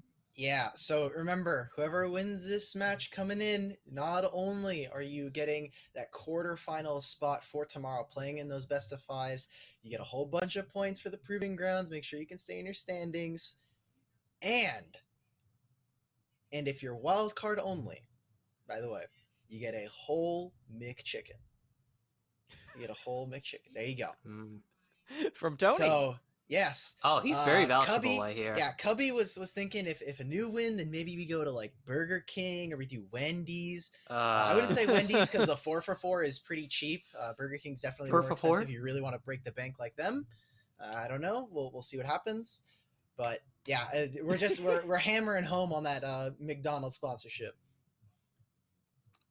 All right. I mean, it sounds like you just advertised for 2 other chains also there. So well, look, there might have been a third. I'm totally okay with getting a Burger King merch sent to my house. So let me know. I'll definitely. Oh yeah, like out. the little paper crowns. Yeah, yes. Those are always fun. You know what also fun is the Steak and Shake little like sailor hats. We're just throwing in all the fast food chains here. Yeah. But yeah, more on the game today. ANEW Esports just absolutely stomping through this game. Number 1, gentlemen. We saw a pretty brave draft from them, as we can see it on our screen right now. Not a team fight composition, really just flexing on their opponents, and it worked wonders. I mean, this is the Solo QS Maximus draft here, to put it in ancient philosopher terms. I know I'm not a Greek philosopher here. I'm not your Plato. I'm not your Tortellinus. I don't know what they're called. Either way, though, like, oh wow, these are very big ego picks here. You are saying we are the better players. We will just smash you in lane and then smash you in game. Because realistically speaking, there's a bit of a draft diff here, I feel, in favor of Wildcard. Yeah, I think the wildcard draft really suits them rather well. I mean, we saw that they flexed the Shen out of top lane. Usually that's a Quacker special, but it really did benefit that matchup. The Wukong is really good into the Vayne top lane. We're expecting it, watching the draft as a desk here too, but yeah, just really didn't quite come to fruition there for wildcard. We're starting to see that based on these clips we're about to show you, the game was a little bit not close, and it was mostly just because ANEW have a pretty big player gap coming in for the day. Yeah, you look across the lanes, obviously just kind of punishing the fact that you have that range matchup. Again, playing to what we said for ANEW. Play around your top side. Make sure that Viper is set up ahead. And really, the best part about this is the huge jungle gap. Today it was pretty nice in this game 1. We were looking at this Tilia for the side of Trickster, and we're like, is this really it? Because he's playing for his lanes. He's making sure that if we're going to go and set up for our bot lane, if we can scale past this smash lane phase for ANEW, then we're set. We're game set. We have our Aphelios ready on 3 items. Syndra's going to be very good. And Shen is obviously waiting to not Shen, sorry. Wukong is just waiting for these team fights to kind of just set it all on fire. But we got basically 4 minutes in, and all of a sudden, Xeno's trying to help out for Trickster, and giving up some of his wave state, but Fire and Onda, the premier jungle duo for amateur right now, is just look at this, just makes it so unfair. Also, Viper still has that priority from top side, so he's able to roam over. Quacker has to catch this wave, and it's just getting from bad to worse. Talia, no flash anymore now. If Onda decides to go and invade, Talia is incredibly squishy at this point. Yeah, it was looking good for wildcard there at the beginning too, because they blew that flash out of Onda on a jungle invade. Yep. But then it was revealed for wildcard that their plan was to go for this top side play early, and that just really doesn't work when your top laner is already down 20 CS, getting pushed under his turret. So we did get to see Viper go down for those plays, and yeah, from then on out, it felt like one by one, the members of Wildcard were just torn to pieces every single time, Jack. Yeah, it just really hurts because we knew ANEW would play through topside. We know that they do really want to go for those win lane, win game sort of ideal compositions, and they kind of got that this game. They were able to get Viper ahead in the top lane. They're able to get Onda ahead in the jungle, and it was all doom, gloom, and boom from there, I feel, for the wild card fellas. Yeah, we get to see some more clips of that too. We got one from the first dragon fight at the beginning of the game, and we were just shocked that the bubble from Zoe actually ended up hitting right there in the middle of the pit. And oh man, from then on out, it does not get better for Wildcard here. Bloom expand. Zoe is a fun and quirky champion. I'll throw that out there. Yeah, basically. I'm so happy she wins. She get all the flashes, she gets all the ignites, she somehow gets a redemption for some reason when she gets to go top lane. Really just wonderful stuff. Oh, please do not bring these bad memories up. Well, you know, as fun and quirky as Zoe is, I mean, we still got to give a lot of credit here to Five Fire and the gang for just really flexing their muscles here and flexing their experience from LCS and Academy coming in to the amateur scene as a group. They all just completely stomped their lanes. We got to see so many fights, but there's one more clip that we got to show because it just really encompasses every single thing that happened here. Every single member of ANEW is getting a piece of the action, and it just doesn't stop for the entire minute-long fight that we got here. This is just pain. Also pain for our producers to clip this entire minute. This is not easy. This isn't like zooming in on a Malphite. This is a whole minute of action. I mean, they're trying. They're pumping out damage. Luke is almost able to kind of turn this whole fight around, Smacks. I know we were looking at it. We're like, okay, maybe. We saw this wall. We were like, I know specifically. I said, why are we trapping Onda, the guy who can immediately turn this fight? And Viper end up going down. At this point, I know, Smacks, we were all like, is he going to do it? Is this going to be a Team Luke 1v9? And then that hits, and then because to Wildcard's credit, there were glimmers of hope like we saw there. They didn't go down without a fight here, guys, but oof. Yeah. So for Wildcard here, coming out of that game, you know, you're feeling tired, you're feeling a little woozy. You got hit by so many sleepy trouble bubbles. You're like, oh man, I think I need a nap after that one. Yeah. After that devastating loss.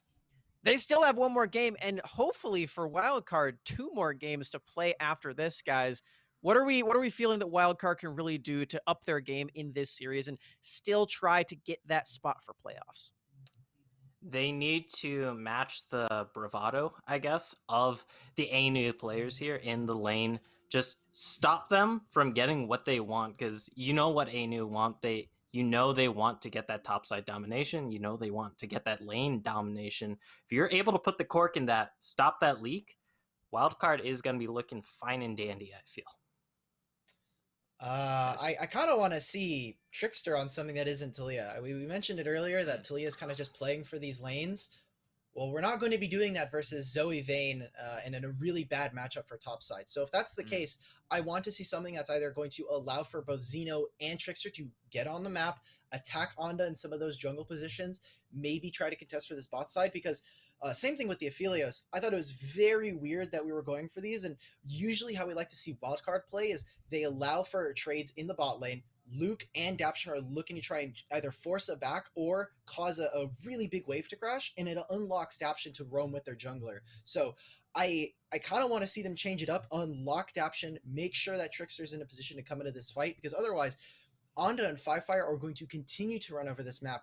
And Viper, I mean, we're expecting them to continue to play towards top side. So this is not where Wildcard tend to play, and Wildcard need to show up here. Yeah, I like especially that you mentioned the Talia here, because yeah, we complimented that same pick and that same AP variety in the jungle yesterday against Tomio and Evil Genius's Prodigies, but for a game like this where Talia is more focused around playing the solo lanes because she has a lot of single target burst, doesn't make too much sense when you're trying to split the map and go for the bot lane play, because like we highlighted at the top of the day, bot lane is really where the Wildcard squad can start to find their advantages through Team Luke, through Daption, and through everyone roaming through that. And then we end up seeing Quacker on maybe things more like the Shen that was probably intended to be for him to begin with until that Vayne came in. So I'm really expecting some big things from Wildcard. We've seen their journey to this point has been so tumultuous, so many high seed teams that they have to take down. This is their toughest challenge yet, and it is the one that will take them all the way to the playoffs if they can conquer it. So excited to see what Wildcard can do. Let's find out what it is in game number 2 as our casters take us to the draft. Welcome everyone to the caster desk, ready to kick off game number 2 here. It's put up or shut up time here for Wildcard. If they want to keep their dreams alive of going to the playoffs, potential getting rematch against EGP, they need to find some comfort here. They need to find some picks that are going to set them up for success in the early game, Rebel. I'm hoping we get some banger series action going on. And it's really unfortunate that it's finally come to this where it's like, okay, either ANEW or Wildcard has to drop out of playoffs, because I feel like both these teams have deserved it to this point. But, like, I would love for Wildcard to at least be able to take this to game 3. If they can lose in 3 games, I'm comfortable with that. A Swift 2-0 just doesn't feel like it does justice for how well the team has played on the back end of the split. I completely agree. I mean, we've seen their rise up here and a slight fall, but, you know, just hopefully they drop the crown just for a couple seconds. They just got dust to back off. But that's what we're looking at going into this game number 2. And I think the biggest thing is looking at the pieces that are going to be grabbing themselves early on. Try not to get yourself into a hole or into a corner by these flex picks. And I think you'll feel a little bit more comfortable going into the game. Oh, yes. I think revitalizing your draft a little bit, as the desk had said, I think I said it at the beginning of the first game also, it wasn't a draft that really didn't fit the side of Wildcard. It just felt like they weren't able to execute on it the way that they wanted to because of a couple of glaring holes. Hopefully being on red side, getting some counter picks might help them out just a little bit. Now, ANEW gets to come on to the blue side. No chance of getting that Riven taken or anything like that because you can have responses from Quackers and things of that sort. So I think this actually is the setup that Wildcard would be looking for in order to take this second game. Mm-hmm. And one other piece I think has been rising in prominence that I'm not the biggest fan of because maybe I just don't know how to play him. But maybe that's not it. The Aphelios here for Luke. We got to see him pop off on so many picks, and Aphelios can be one of those, but I feel like it's a little bit rough to set yourself up in a lane against value, especially when they were playing the way that they were, to come out successful, to come out as one of these major pieces that we were talking about you need to be for Wildcard. We're going to see what he gets this time around as we're going to be diving straight into draft. And it felt like it wasn't even necessarily Luke that had the struggle in the previous game. It was actually a lot more Daption. Yeah, it was the lane kind of impact we were looking for. Outside of some of the Shen ultimates, the lane was just difficult to play in general. And so I would love it if Wildcard comes out and does better at picking for Daption and leaning into Luke and Daption on that bot side. Xeno still had a good performance, despite the fact that his whole team was just getting kind of dumpstered around the map. He still pulled out a pretty decent line. Oh, wait, what? That wasn't real, right? Okay, that hasn't been locked in. I was like, I thought I got locked in. I was like, what? You're baiting the fox over here. Baiting the fox. If the TiVo did get banned away, I'd be like, what does the fox say? No, don't do it. We will see what happens here. Looks like we're just getting a deja vu of game number 1. So if I recall, I don't know if Wildcard had selection. I think they did have selection for game number 1. They chose blue side, and ANEW chooses red side a second time, which I think is absolutely correct. They know what they should be doing. So now you force out not only the Riven ban, the Akali ban, things of that sort. The Gragas ban, I think, would have been fine on either side. Yeah, the exact same stuff we saw last time. But that wouldn't be forced if they were on red side instead. You wouldn't have to ban away the Riven because you would have the ability to respond to it. So ANEW Esports really smart taking the red side away from Wildcard banning. And I find it really interesting here because, honestly, I mean, with the way that game number 1 went, ANEW's got to be pretty comfortable right now, right? Like, I don't feel like you're going to get a lot of, like, oh, man, they put us on red game 2. No, it's fine. We're doing the same stuff we did last time. The Kai'Sa, however, this time is going to be on the side of Wildcard. I love the Kai'Sa for their bot laner here. I think that if Luke is going to be able to carry on something, I don't think Aphelios is great at doing it, but I've seen him do it a lot better on Kai'Sa, and so I think I like the Kai'Sa pick quite a bit better. Not to mention now you don't pigeonhole yourself with the Taliyah pick at first overall in the jungle. You are getting it over to ANEW Esports, but of course now you get your chance at trying to counteract that jungle pick. And does Taliyah though? That is a fright fest waiting to happen. See a potentially different story from the Taliyah we saw last time. And ANEW, at this point, they're just stealing the tech away for Wildcard. They just take 2 of the picks that we got to see last game. So, I have seen salty runbacks before. I have never seen a salty runback where you flop compositions on sides, and then you just run it back. My like brain that, is 'cause trying that to would think be of a good amazing. word for it. I can't. I don't even know. The I salty don't know steel? what I you don't call know. that. It's something like, yeah, the salty steel, something like that. Something crazy like that. Okay, the Thresh, I think, is also a lot more Yeah. comfortable a pick coming out here for the side of Daption. So already Wildcard Gaming, they're looking a lot better. The Shen getting locked into, that's going top lane. Thank you very much. Not getting any shenanigans Yeah, with that one yeah. this time. Hey, at least you're getting some comfort here for Wildcard already. Oh, Getting yes. some good setup synergy with the CC pairing with the passive from Kaisa. The Shen going to a much needed top lane up there after seeing in the support role. But as you said, the biggest thing for me is seeing Daption on a comfortable champion, on something that he can really set himself up for success on. Though setting themselves up for success, giant crocodilian in the top lane, Rebel, and I'm no scientific biological expert or anything, but those can be a little bit worrisome.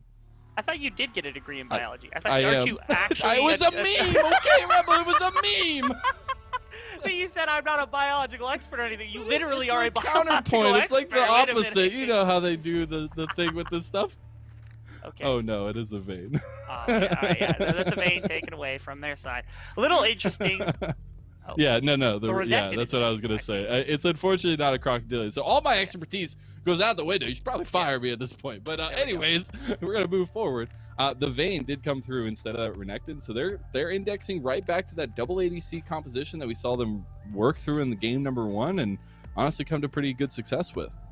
And this time, I mean, you don't get that synergy of the Renekton with Talia, where you've got that instant stun to throw somebody back with that seismic shove, but you do have the matchup you were looking for in the previous game with Vayne up against the Shen. You Yeah. have to think, again, I was fine with that matchup in game number 1. I'm okay with that here. You trade that off. You get a better bot lane setup for yourself. You are playing into Aphelios Talia, but I think there are still responses to everything that's come out from the side of ANEW. Again, Wildcard set themselves up for a lot more success so far. Yeah, I completely agree, and I would like to highlight these last few bans that we see. The last bans that will be coming through for game number 2. We got to see the TF and the Lulu on the side of Wildcard. The Hecarim and the Syndra were banned away from ANEW, so they don't want to give any crucial picks to the jungle there on the side of Wildcard. I would like to continue to see some tankiness, some initiation down here in the bot lane, and it looks like they're going to take one of 2 picks that they've been highlighting this whole time. It will be the Leona this time, Rebel. Yeah, so I think they're thinking between the two, and neither one of them is a phenomenal lane setup here from against the Thresh, because he always has the flay, the hooks, things of that sort to protect the lantern to get you away from any picks that would come out on the ADC. But I think the Leona is just a more valuable champion in general than the Alistar, especially in the setup that they've got going right now. I do expect Galio to be at least considered here from the side of ANEW Esports. I don't know that Firefire would love to play it. Oh, I'm in love with this. Okay. The spice! Or the freeze. I like that. I don't know. I guess you can't really go spice because it's an icy bird, but it's fine. Yeah, we get the Anivia for Wildcard. And I think that in the mid lane, after we saw the performance of Syndra from him, it was banned away this time around, but this Anivia could really unlock the mid lane for Wildcard. Goodness gracious. Are they going to flex the Shen into the jungle as well? Because that would be just insane. Okay, they're not going crazy. All right, thankfully, they've come to their senses. They've gone back to the Kindred. I like that quite a bit better. ADFX just throwing you for a loop, Rebel, all right? He's not a big fan of foxes. No, they love throwing me for a loop. They had the Teemo hover. They had everything else hover. It doesn't matter. It's like one of those agility courses. It's it's perfect, Rebel. We're gonna do Rebel Fox agility courses 101 with ADFX. No, but it is a really nice round out for Wildcard. This pick right here is gonna be yet another big old wrench in the plans of Wildcard, though. You get the Yone, which has a lot of risk but very, very high reward.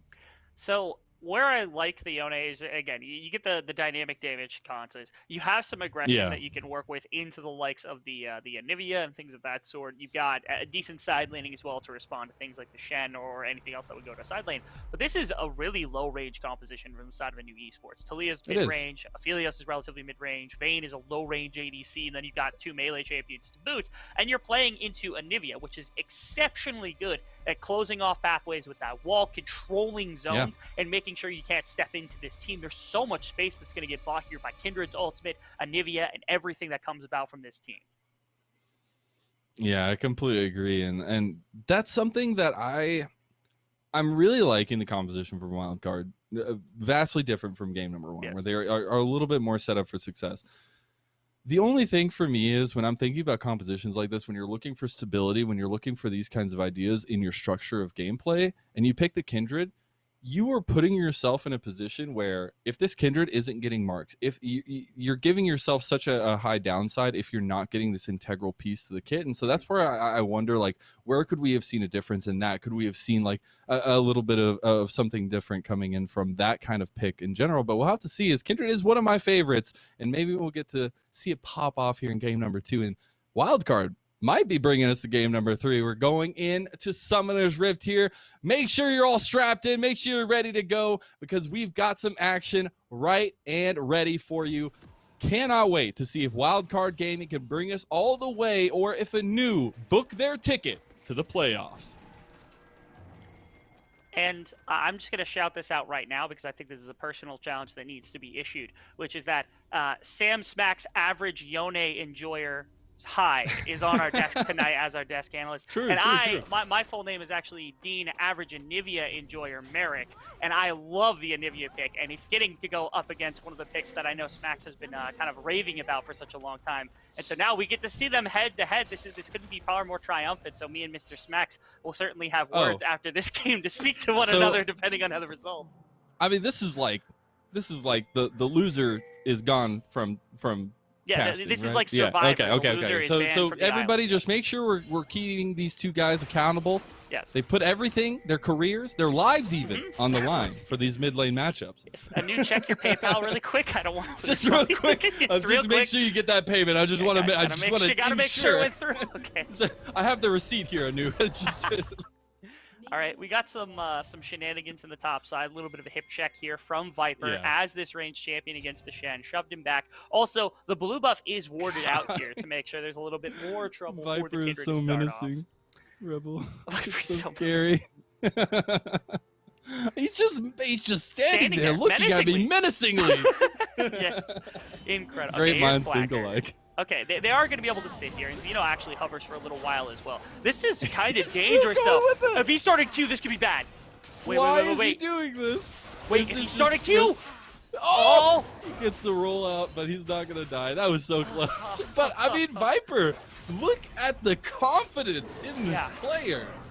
Okay, I was real hyped because I was like, okay, if Zeno starts Q, if you start, you start to dash on Shen and you get a little bit of damage from a Kindred, that is a dead Vayne level 1. They'll commit really hard to the level 1 counterplay, so unfortunately we don't get that. But at minimum, we do get him shoved off the buff. They get the vision of where he starts, and now Talia can adapt the path at least to some extent. They expect him to end bot side, but still, I wanted some more excitement. Not going to get it. Not just yet. You gotta. No. They're getting ready for the finale. All right. I just gotta give us a little bit of time while we build up. We gotta get the fireworks all ready. Make sure the fire hazards aren't there. Cracker needs to check up on those hazards though, because it's he was on the Wukong last time, not too bad. Still had some early missteps and early deaths against Viper. This time on the Shen, it's still rough.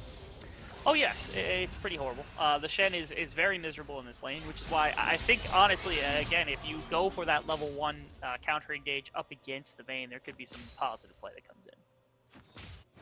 Definitely could be. I wonder where that pressure release is going to kind of come from for Wildcard, and it's where we said we'd like to see them focus around bot side. They're getting a nice little push on the bot side with Luke and Dabshin this time around, being able to have that presence and that pressure there, which will then unlock Mr. Trickster. Although Zeno, it's a little early to be taking on a man with 2 katanas. And I don't know if that's the time right now, Zeno. Yes, that is correct. Oh, misses the 50-50 RNG here from the Kindred, unfortunately. They push up on bot side to make sure that you're going to be able to get Trickster, that guaranteed bot side Scuttle Crab, but unfortunately, due to the fact that missed RNG comes through, you're not going to be able to hit the mark. Onda's going to step into top side, but this has all been cleared out, so as long as you find a little bit more pressure here, it could be that Kindred is able to equalize this farm up against the Talia. Quacker is in some trouble. You still playing up against the range champion. There's no way we're going to see this early with time. I mean, I feel like that's a little sus, and they choose not to. I mean, hey. It's painful. It would have been painful. I think they could have made it work if they really, really wanted to, but of course. A couple flashes later, I'm sure. I think the big problem is it's so high variance that if Anda misses that and you give Kindred the ability to get back into the farming game, eventually Kindred can match the farm of Talia, match the ganking of Talia, etc. So they don't want to burn that, so Talia instead just backs, gets her items, and now it's back on the map. My goodness, Value with the expertise there, but he will be in some trouble here. Flash forward, who's going to be the first kill? We got the TP coming down, and it will be Big T who falls. Value able to get a kill, though, back onto Daption. Now more coming down, and that's Anda coming to clean house. They only get one more on top of it. 2-1 lead for ANEW early on again. A double TP here, nice move from Anda. Again, when he backs, if he goes for that top lane dive, like I said, I think that works, but here, instead, he moves to the bot side, counteracts what it is that's being looked at by Trickster. He has the itemization advantage, so they have a little bit. They do trade back a little. Oh, this is real bad. Value's way in front. Value looking for the confidence kill there, does pick it up, needs to get away from the minions. I don't know why you just didn't attack the minions, but it's fine. Daption able to be there, but the tower does take Value down. That it does. Kind of inefficient. I would have walked directly into Thresh and started autoing him instead. So this is the movement. Here's Talia. You do get the first blood onto Luke as he's able to find a couple more auto attacks. This teleport, great positioning here from Firefire, able to almost get that seismic shove. Great flash that's Trickster, stun. But you can't get away from anybody. Then Firefire has to flash out the backside of the fight. And Zeno, again, this early on, it's a little harder to use the ANEW, especially in a TP play, than somebody mobile like this Yone. So big advantage from ANEW. Not humongous, but certainly very well rotated on their part.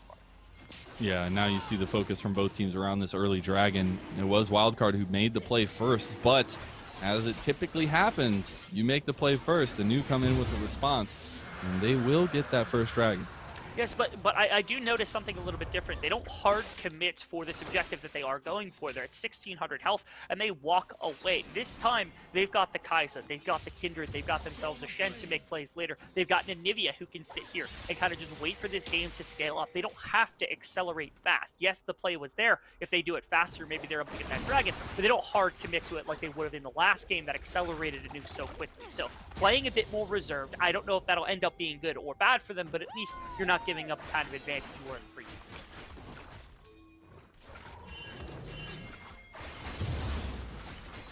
game. Mr. Mazel is stunned in silence that Anda is getting away with his egregious invade right now.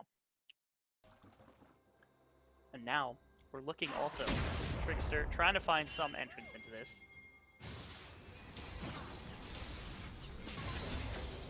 I apologize for that. It does look like we had something happen while I was gone, while LA's internet decided to be LA's internet. What happened? Nothing too crazy. A little bit of invading from Anda, but that's about it. You were able to get a little bit of counter-invading potentially here from the Kindred, but that was a back from Daption, so they could counter-invade with it.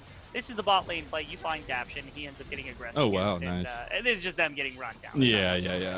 That combo from Value is just too much. Crescendum Severum is kind of unfair. Tis indeed. Well, it has been a rough and tumble early game so far for Wildcard and ANEW, but ANEW still up, looking for those advantages where they can. I feel like Twist needs to Trickster needs to be very careful here because he's not the tankiest right now. And those Talia rocks, they are like boulders pretty much. Yeah. Right now they are. You have the sword shoes, you have the ability tome, you have plenty of AP behind whatever is going on over there. Oh, what is happening It was a nice here? play. Now, this is intriguing. They've got some shenanigans going on right now. Oh, no, and you're in some trouble here. His Gromp is going to get that sentenced away. The Seismic Shell's going to get a good amount of damage there on the Trickster. Flash forward, and to get stunned, but Zeno's all by himself. The communication just isn't there. Team Luke just goes in because he wants to with the killer instinct. He's still alive. They're going to find Value. I cannot believe this is working right now, but here comes Firefire. He's going to be forced out of the fight. It is going to be Viper picking up a kill. Are they just going to hand everything to this Vayne? Flash away from Viper is going to secure his life. Maybe another kill to boot. He does get a double kill. After all is said and done, it was a very, very heavy commit from Wildcard, and it comes out with a little bit of chaos.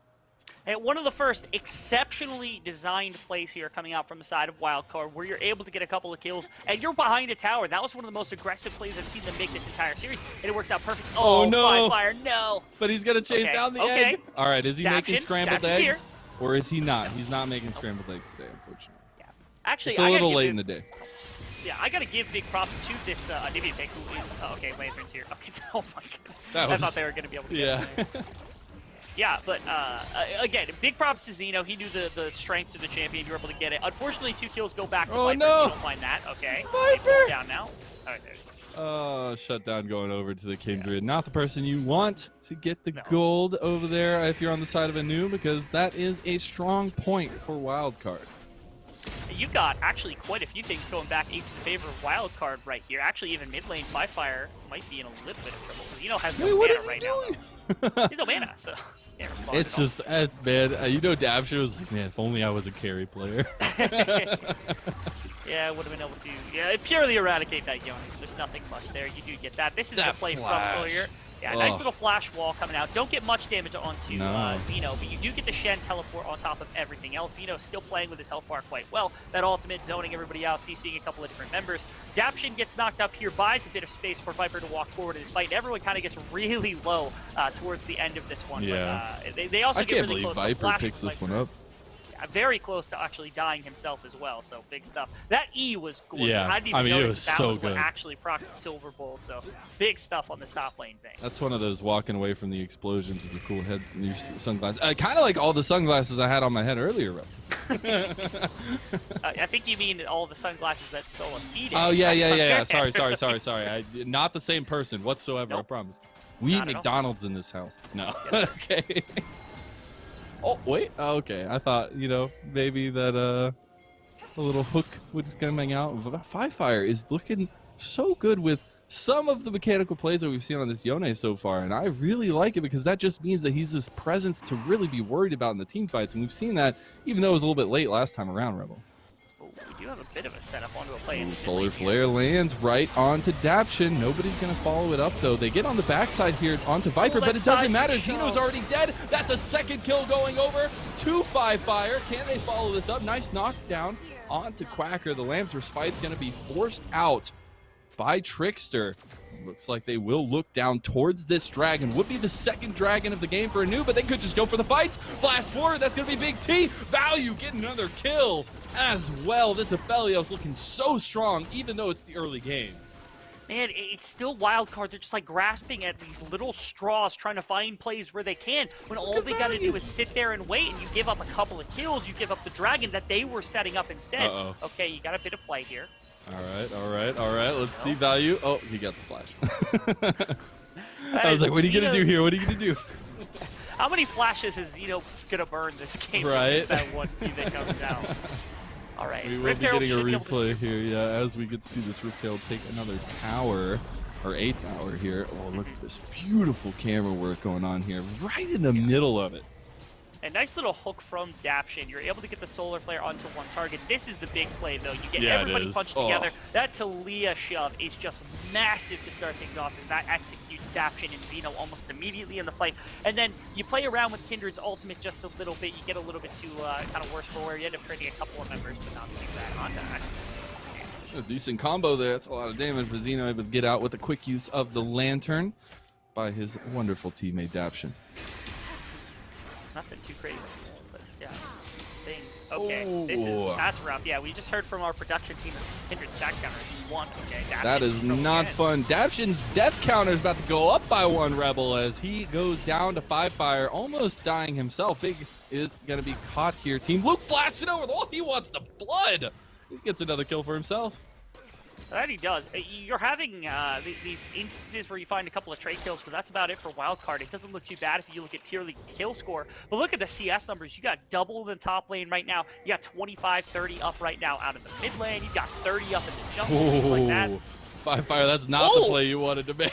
Jiminy Christmas. Okay, a little too far right there, but nothing too crazy. Again, if Wildcard can slow this down and keep control, they do have a way of playing into the late game. But so far, it is, again, ANEW able to force fights when they absolutely need to. These individual players doing what they need to do to get these things done. Fire on the Yone, Viper on this Vayne yet again, doing some incredible things. It's making the life of Wildcard quite hard.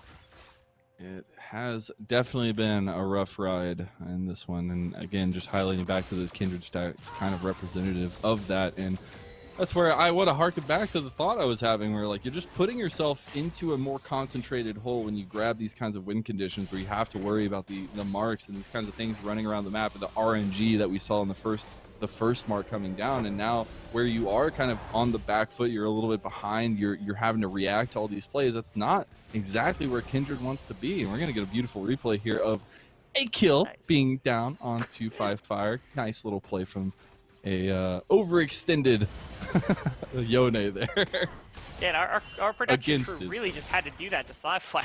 Yeah, they just kind of did. did him dirty. Just right stunned there. on him a little bit. Yeah, just a little. You got to take down the ego just a little bit. He's doing fine in this game, but yeah, you got to take him down just a little bit, peg by peg, every once in a while. A little bit of a rotation in the top side here from the side of ANEW. They're again supporting Viper on this main pick, who's been incredible the last two games. They really Much better than I has. thought it would work out. Yeah. What's crazy is they just haven't really had a response to it, right? You can try to shut it down early, but it just hasn't been there for Wildcard, and that's where this late game hyper carry that is Vayne is scary at some point in the game, something you can't really deal with if they are just on point, and so far Viper's been just that. Yeah, I think starting top lane makes it difficult. So if you're Kindred and you want to start top lane, you almost have to solo blue buff in order to make sure that the Shen can have some presence in the laning phase. And there was no pressure into the Viper whatsoever. He's been able to pretty much operate freely in the side lane, which is, again, not really the tactic you want to take when you're playing a melee champion into Vayne, especially in competition like this. So it is a little bit difficult for Wildcard to have responded to anything of that sort. At least they wanted to find that. Fire, what are you doing, man? He's going to use the ulti, but he didn't get over He the wall couldn't even get because to the of the wall! play. Oh, Team Luke is on a rampage, and deservedly so at this point. Here comes Zeno with the flash forward, going to catch Value out behind the wall. Flash from Quacker as well. They're full committing. Speed Solar Flare used. Value surviving, but not going to survive for long. Big play coming out from Daptions. Not going to land the death sentence to follow it up, though. Thought it was going to be there. Again, a few equalizing plays here from the side of Wildcard. The number of flash W's coming out from Zeno, I'm loving right now because that ANEW wall is an amazing ability. But again, you still have Viper in the side lane taking over the rest of the game in the side lane, and that's something you're going to have to eventually answer with something, and they don't really have a response right now. I do believe... Yeah, we're going to see this overextension. So I think it was the flay that made it to where his ulti didn't make it all the way over the wall there, and so he was put on the short end of it. That is unfortunate. That it is. I'm not really sure what the intention of him being there was I don't in the know first place, which to me, that's the much more jarring thing. I don't really care how he lost his ultimate. I'm caring, why are you in the enemy jungle by yourself that deep? But here we are. It's yet another setup here from Wildcard into this river. We've seen this get taken over by ANEW by picking off somebody or having mid priority. Not what they're going for yet again. Yeah, looks like Fire is going to be taken down here very, very low. Void Seeker's not going to hit it. Big goes in for the engage, though. Has Anda right behind him. Seismic Shove gonna miss, though, as Viper's just here. He takes down Dapchin, but now he's all by himself as a Vayne in the middle of the enemy team. Flash forward is going to be Trickster picking up the kill. Now it's a more even fight going into this Dragon. If not, just a little bit favored here, as we do see Fire finally coming up from behind. They finally get a shutdown onto Viper. They're starting up this Dragon. That's the Solar Flare down. It's going to be big double ulti for Fire. No. And that's going to be the fight for ANEW, going fully in favor of themselves. They're able to use these little picks. Killer Instinct comes in from Luke. Can he get Fire? One more shot will do it. Lands. Respite is going to be used. And that will be the Dragon secured. Again, ANEW looking really good. Weaver's Wall comes in. They want to follow it up, but it was just a little bit of flare. Some fireworks, if you will, Rebel. So I'm really curious, actually, during the course of that fight, you saw a big Solar Flare kind of split the team and then an immediate ultimate from Fire that just secured that objective. that Lamb's Respite was there. It was available for Trickster, and so I'm curious why it was that he wasn't able to use that. When we get a chance at the replay, keep your eye completely on that, because that's where I'm curious about this cooldown up, because that's a big play from ANEW. They're able to get a Dragon here. This is the pick off almost immediately. You see, of course, Viper goes in. He gets Daption. This trade is humongous. This is really good for the side of WC. I thought that they had this in the bag as long as they were able to secure this. They have kind of low health bars, so they don't have to worry too much about the consistent DPS if they're able to get onto another damage target. Watch him right here. He jumped into the pit to avoid the solar flare, and because of that, Fire finds a perfect opening. That was insane. Oh, that was so good from the side of, I think that was Big that throws that ultimate. That's so good. It was. I think Big has had some seriously impressive engagement so far on these engaged centered supports, where he's really the one that's calling these fights to start, even if Fire sometimes going a little bit overextended starts the fights themselves. That he does. Okay, well, we're getting into a point of the game. It's 5,500 gold. The big thing is the next dragon is it's soul. It's going to be soul point. You do have a little bit of damage starting to come into your Anivia. You got quite a bit of damage actually on your Kaisa, but Wildcard seriously needs to hero there. Yeah, Fire. Okay.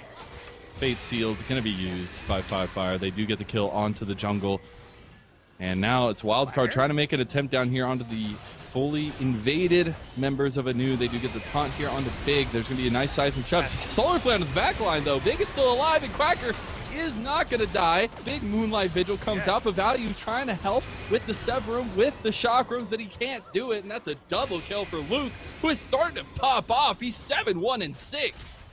Yeah, he is. Again, this has been the big carry for the team, or at least the guy that you can point to as being like, this is the #1 carry. Xeno certainly has his performances, but it has been Luke most of the time. You see an engagement over the wall onto Big, and this is just a pure setup. The fantastic play, Solar Flare in the backline, prevents Xeno from just controlling this whole area, but that wall right there, coupled with Luke going in onto Value, shuts out the possibility of a turn team fight. My problem is Viper was in bot lane the entire time. Only got a little bit of chip damage onto that tower, does pull red buff as well, but at least he is still exceptionally threatening in this side lane right now. Yeah, it was a really good play, but honestly it was, I just feel like a bit of a mispositioned timing from Value, who just really wanted those kills.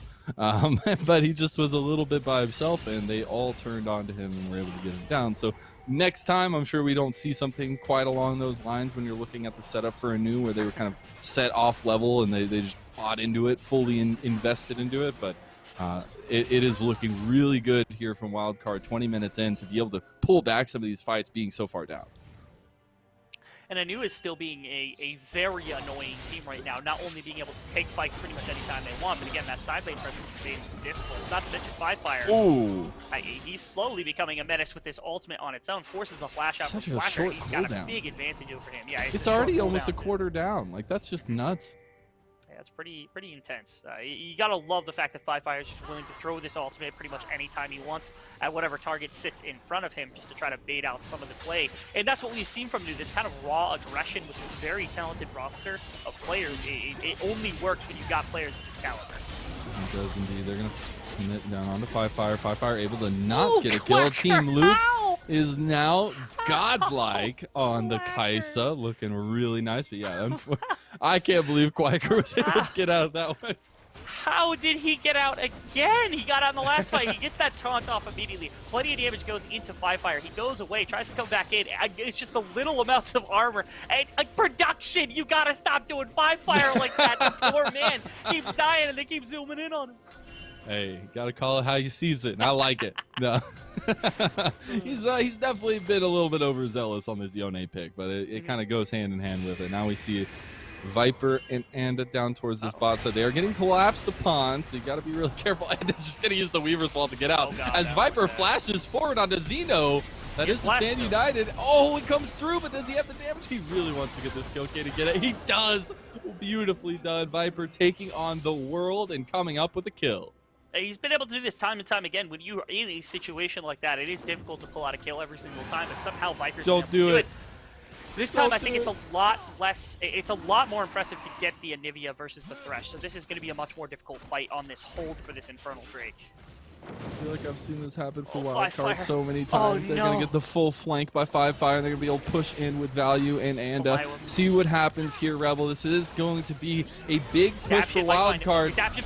Solar Flare right down onto Trickster. Can they find the damage, though? Big damage onto Team Luke. He's the carry now. Value flashes forward, and he's dead. That's Fire cleaning the back of the house, and that is only Zeno who is left while the dragon falls. The soul goes over to ANEW, and the lead is still firmly planted in their grasp.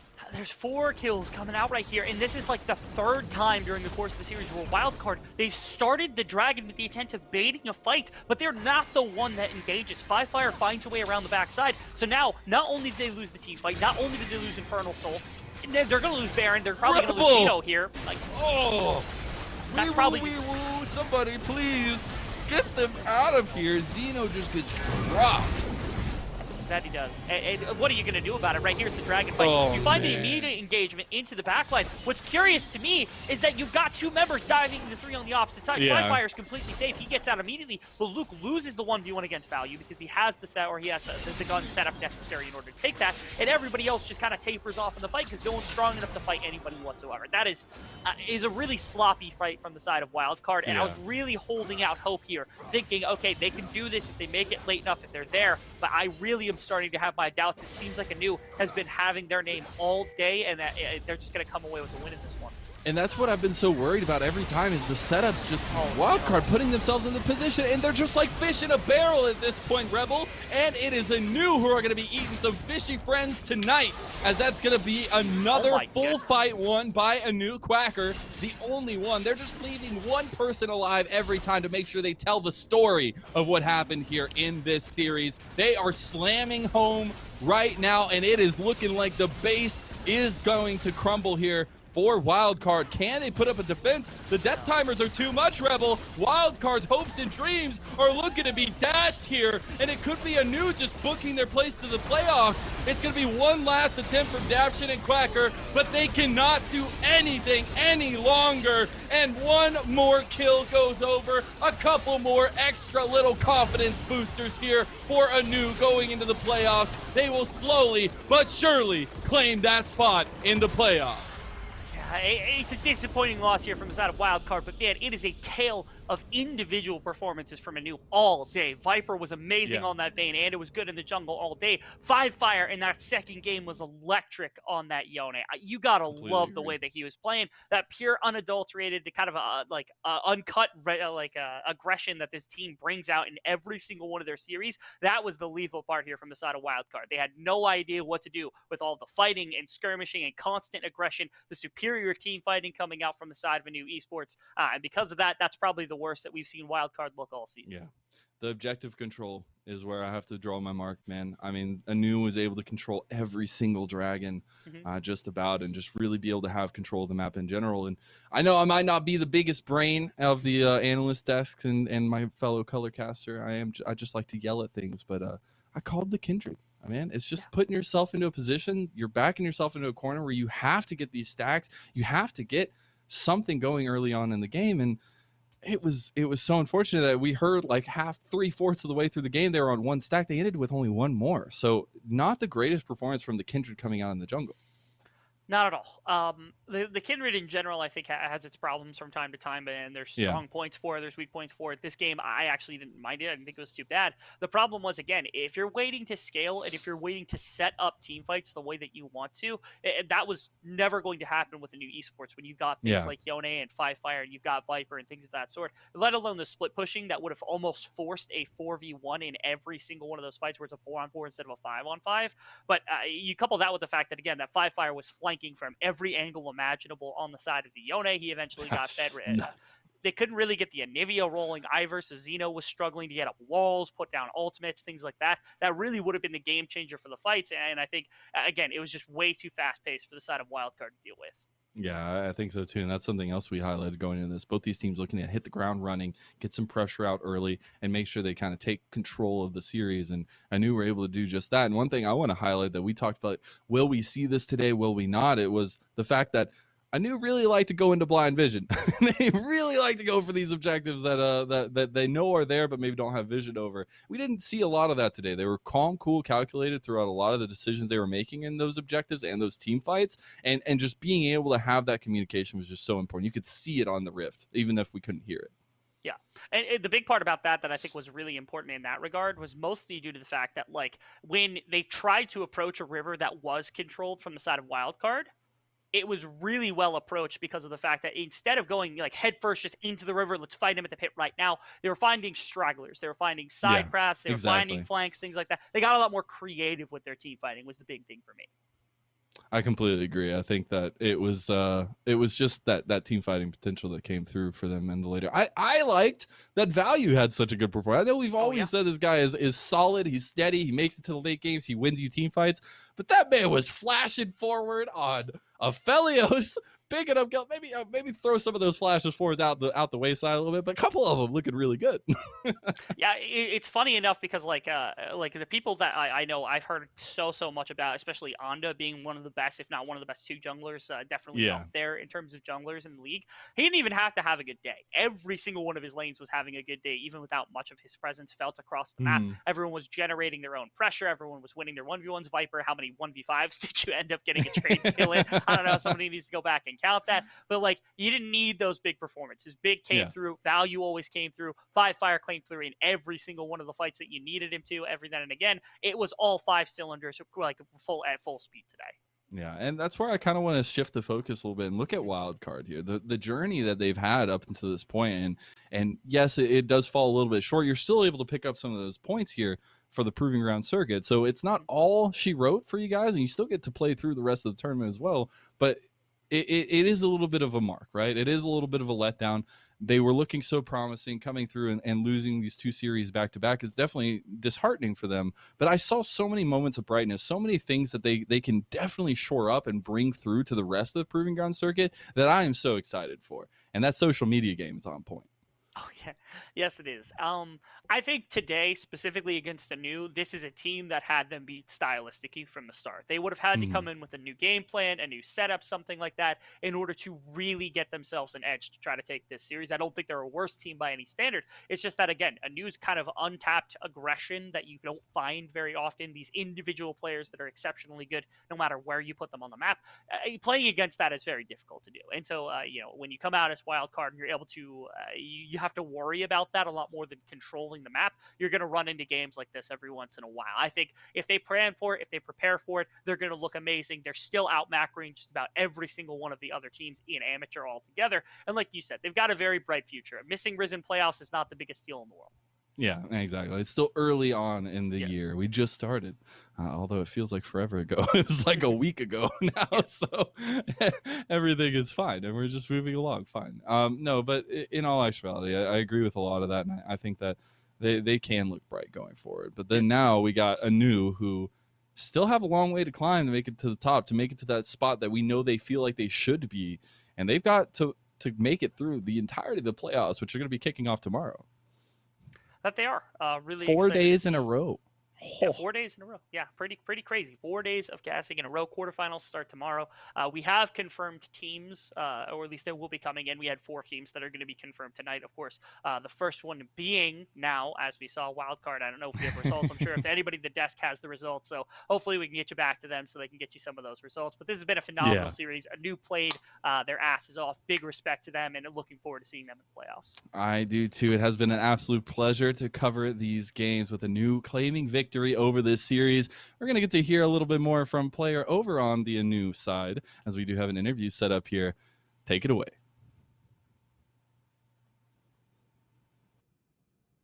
Thank you, Mazel and Rebel Fox.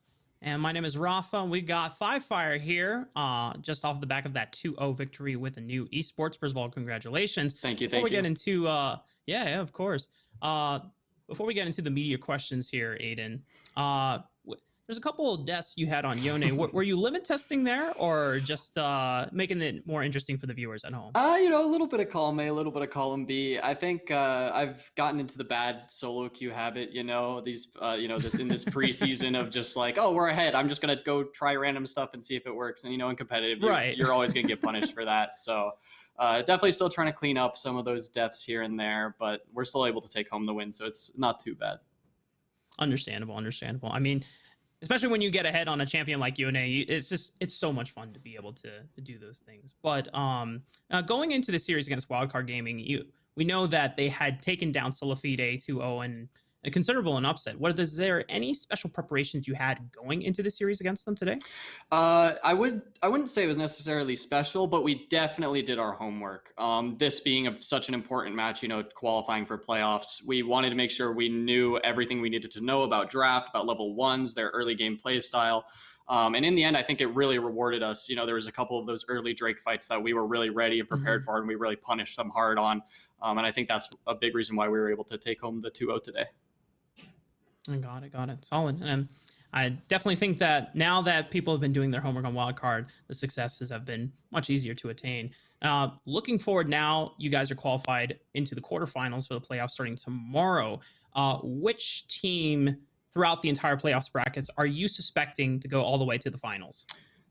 I think Barrage will probably make it all the way. They are a team that I think has a combination of the really skilled, really experienced players that a lot of these top rosters have, but they also have a lot of players who have played together before and who are a known team and know how to work and make plays together. So I think that's really benefiting them early on, especially in this first tier 2 tournament for Proving Grounds. Yeah. So I'll expect them to make it to the finals, but also hoping to see them there. So.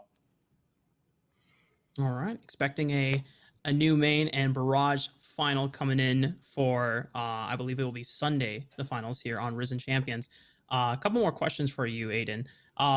Is there any team going into the playoffs that you think is incredibly overrated right now? I would have to say it's actually the other semifinal team, Evil Genius's Prodigies. Don't really.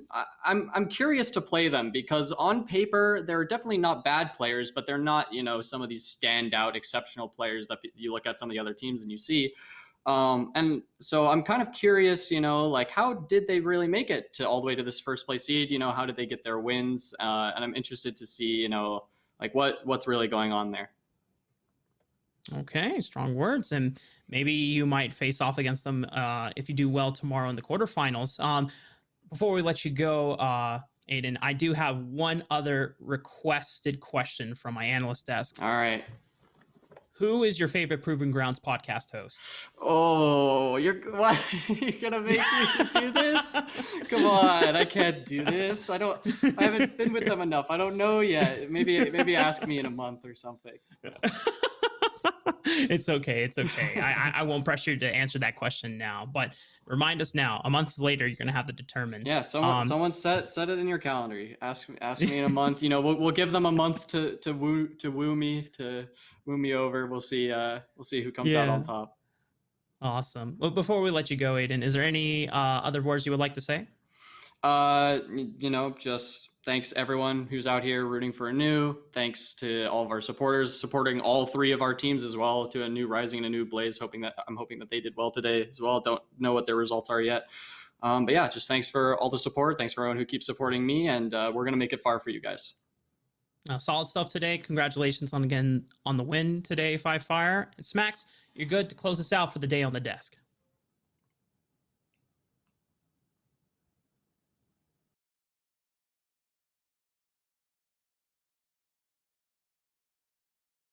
After ANEW took the 2-0 victory against Wildcard, and while this isn't really an unexpected result coming into the entire Proving Grounds as a whole, for Wildcard, their story up to this point, it feels like they were slighted a little bit with that 2-0 victory for ANEW. Wildcard, they had the Cinderella story angle. They had the way of the world put against them with both our expectations, the bracket's expectations. They're seated as goddamn 12, so we didn't expect them to make it this far here, fellas. And we wanted it to happen, and they were so close to getting that game number 3, but sadly the player diff just kind of showed up. All I'm going to say is you take a look at their schedule. As soon as we started hyping them up on broadcasts, it was L's across the board. Every single time, back to back. Yesterday and today. It's a Risen broadcast curse. Okay, but we thought that was only with the secondary stream here. Oh, come on. Oh, that is a bummer. I really hope that it's not our fault here for Wildcard, because we got to see some really incredible plays from them across all of our games here in Risen. And while their chances for going into playoffs are done after today, they do still get to play for that 40-point bracket for the tier 1 tournaments tomorrow. And we've got some still good clips from them across this game number 2 as well. We got to see some really cool team plays. Team Luke on his signature Kaisa pick looked absolutely astounding on this champion. Sort of just reminding us why we prefer this champion to Aphelios these days, on the desk at least. But yeah, let's take a look at what this clip is all about here. We got to see Wildcard making some plays that we were not really expecting coming into this, guys. Yeah, I saw this play and I'm just like, this is the wild card that we have been watching. They're going for creative. They're going for somewhat creative plays where they're behind turrets. They're waiting for level 6 on Luke. And I mean, this was incredibly close. Thankfully for ANEW, Viper's able to get a kill on the backside onto Quackers. But I look at this and I'm like, I kind of got that flash of brilliance, that flash that we were expecting coming out from Wildcard of, man, this is the team that going against Solafide and then going up against the team yesterday, EGP. This is why we thought it was close. Their creativity and their ability to move across the map as a 5-man unit was incredible to watch. So I saw that and I started getting hype. I was like, maybe, just maybe, this is our game to push us to 3. Me too. Yeah.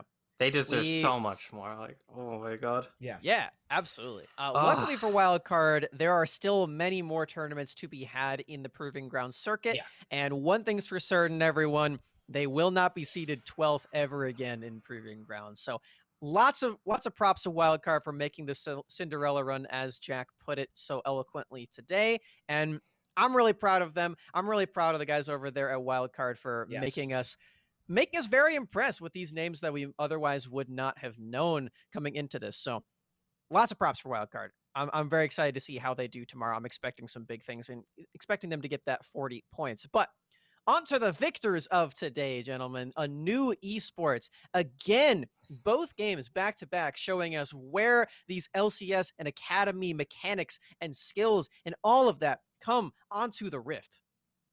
Firefire is broken because this guy doesn't take an import slot.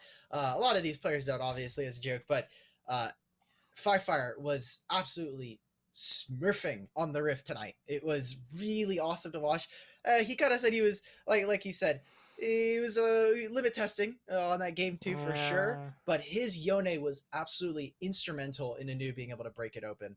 It was really great to watch. Yes, he had some of those questionable flanks. You look at this draft yet again, another Vayne top lane, and playing for those solo lanes this time. Anda said, hey, that Talia, I like that idea. I think I'll take it. I think I'll grab that one for myself.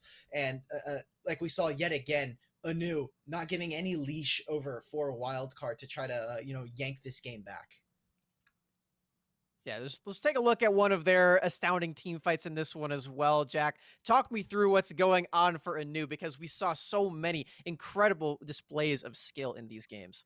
God, this is such a dirty flank out of Fire. I know, Smax, you're saying Yone's broken, but a broken champion only gets you so far. That is such a clean flank. You're able to just eviscerate the back line there. You have your other 3 members just absolutely mop up the other 2 members.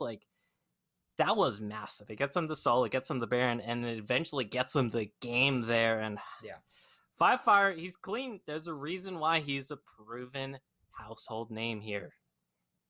Yeah. Any bets on who has the most damage in this game? I've got my fingers crossed to see if it's a player whose name begins with the number 5. Because like we were saying, it was absolutely insane. His flanks were so ridiculous. Of course, he is this assassin, so maybe a poke champion is at the top of those damage charts. But let's take a look there, because I'm dying to find out. I'm going with 5. Oh my! Yeah. Damn it! That was so close.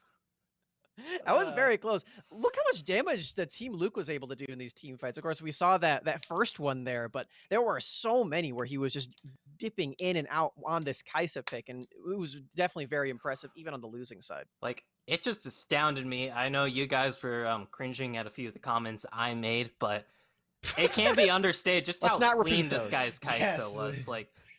The fact that he was able to do that much damage here on this losing team, that is massive. But at the end of the day, Fire just helps, kind of player gap him. Yeah. I mean, this is why all the memes are around Five Fire. Why is he here in Amateur? He's just gonna win a third time, showing us why again, and making their way all the way to the playoffs. We get to see them again tomorrow in the quarterfinals. Yep. How are we expecting that matchup to go here, Dimitri? I don't actually know what team they're playing up against yet, but it sounds to me that Five Fire is pretty confident that he's going to make it all the way to the playoffs. What do you think? Yeah, he name dropped on that interview with Rafa there, right? EGP, Barrage, these are all two teams that he's looking forward to trying to play. And if we see those in quarterfinals, that just means that a lot of strong competitors are going to be taken down if that's the case. Obviously, we don't know quite yet. We're still waiting for seeding to kind of come on through, but whatever match we get tomorrow, especially for ANEW, I think that they have a very strong schedule ahead of them, no matter who they face. Yeah, especially getting into the best of fives, right? Yes. Something that we're definitely gonna mention again tomorrow at 7:30 Eastern time. By the way, tune in again tomorrow. But yeah, the best of fives are starting for the playoffs, Jack. So when these very veteran, very experienced players start to come in who have done this a bunch of times already in LCS, in Academy, in Amateur 3 times for Five Fire. Again, are you feeling the same ways, Dimitri? Do you think the Five Fire and ANEW are gonna pave their way up to the finals? No, I'm gonna be very blunt here. Like we have seen throughout the main ANEW roster run here, we expected them to be firing on all cylinders. 10 out of 10 here, and we have seen chinks in the armor. What was it? The crinks? I don't know. Either way, there's some holes in the armor. It doesn't matter. Yeah. Yeah. Either way, though, they have weaknesses. They are mortal, and they've been kind of showing up as that 8 out of 10, 8.5 out of 10. And we do want them to step up a little bit here because they were knocked down by Mirage. They had a lot of 2-1 series. They were also very hard challenged by the Wildcard team here. And it's only going to get harder here from ANEW. I do have faith in them. They can definitely make those finals, but I do want to see like ANEW just tighten up their game plan a little bit. You know. Did we watch the same series against Wildcard? I just want to. We watched the same game number 1, but okay. I was gonna say I don't know. Hard challenge is the word I would use by Wildcard. I forget. Well, whether or not Wildcard challenged a new main here, Goferino was definitely dropping the gauntlet for them to step up their gameplay, and I definitely agree. They're going to need to step it up because there are a lot of dynamic teams coming into the playoffs that do begin tomorrow. I already talked about it. You better tune in 7:30 Eastern tomorrow because we are starting up the best of fives here on the main stream and on the second stream too. But there are going to be a lot of other streams going on during that time as well. You are not going to want to miss the best of threes in the rest of the regular season to see how many points each of those teams that don't make it to playoffs do earn. Because like we've been seeing in the video that Mazel put together, only 6 teams do make it to that playoff. So we are going to be starting to highlight those starting tomorrow, but definitely going to want to see if Wildcard and the gang can get up to that 40 point. But that's all for us on the stream tonight. We'll be sure to see you tomorrow for the quarterfinals here in Risen Champion Series. Have a good night. And ready for you. Cannot wait to see if Wildcard Gaming can bring us all the way or if ANEW book their ticket to the playoffs. And I'm just going to shout this out right now because I think this is a personal challenge that needs to be issued. But Zeno's all by himself.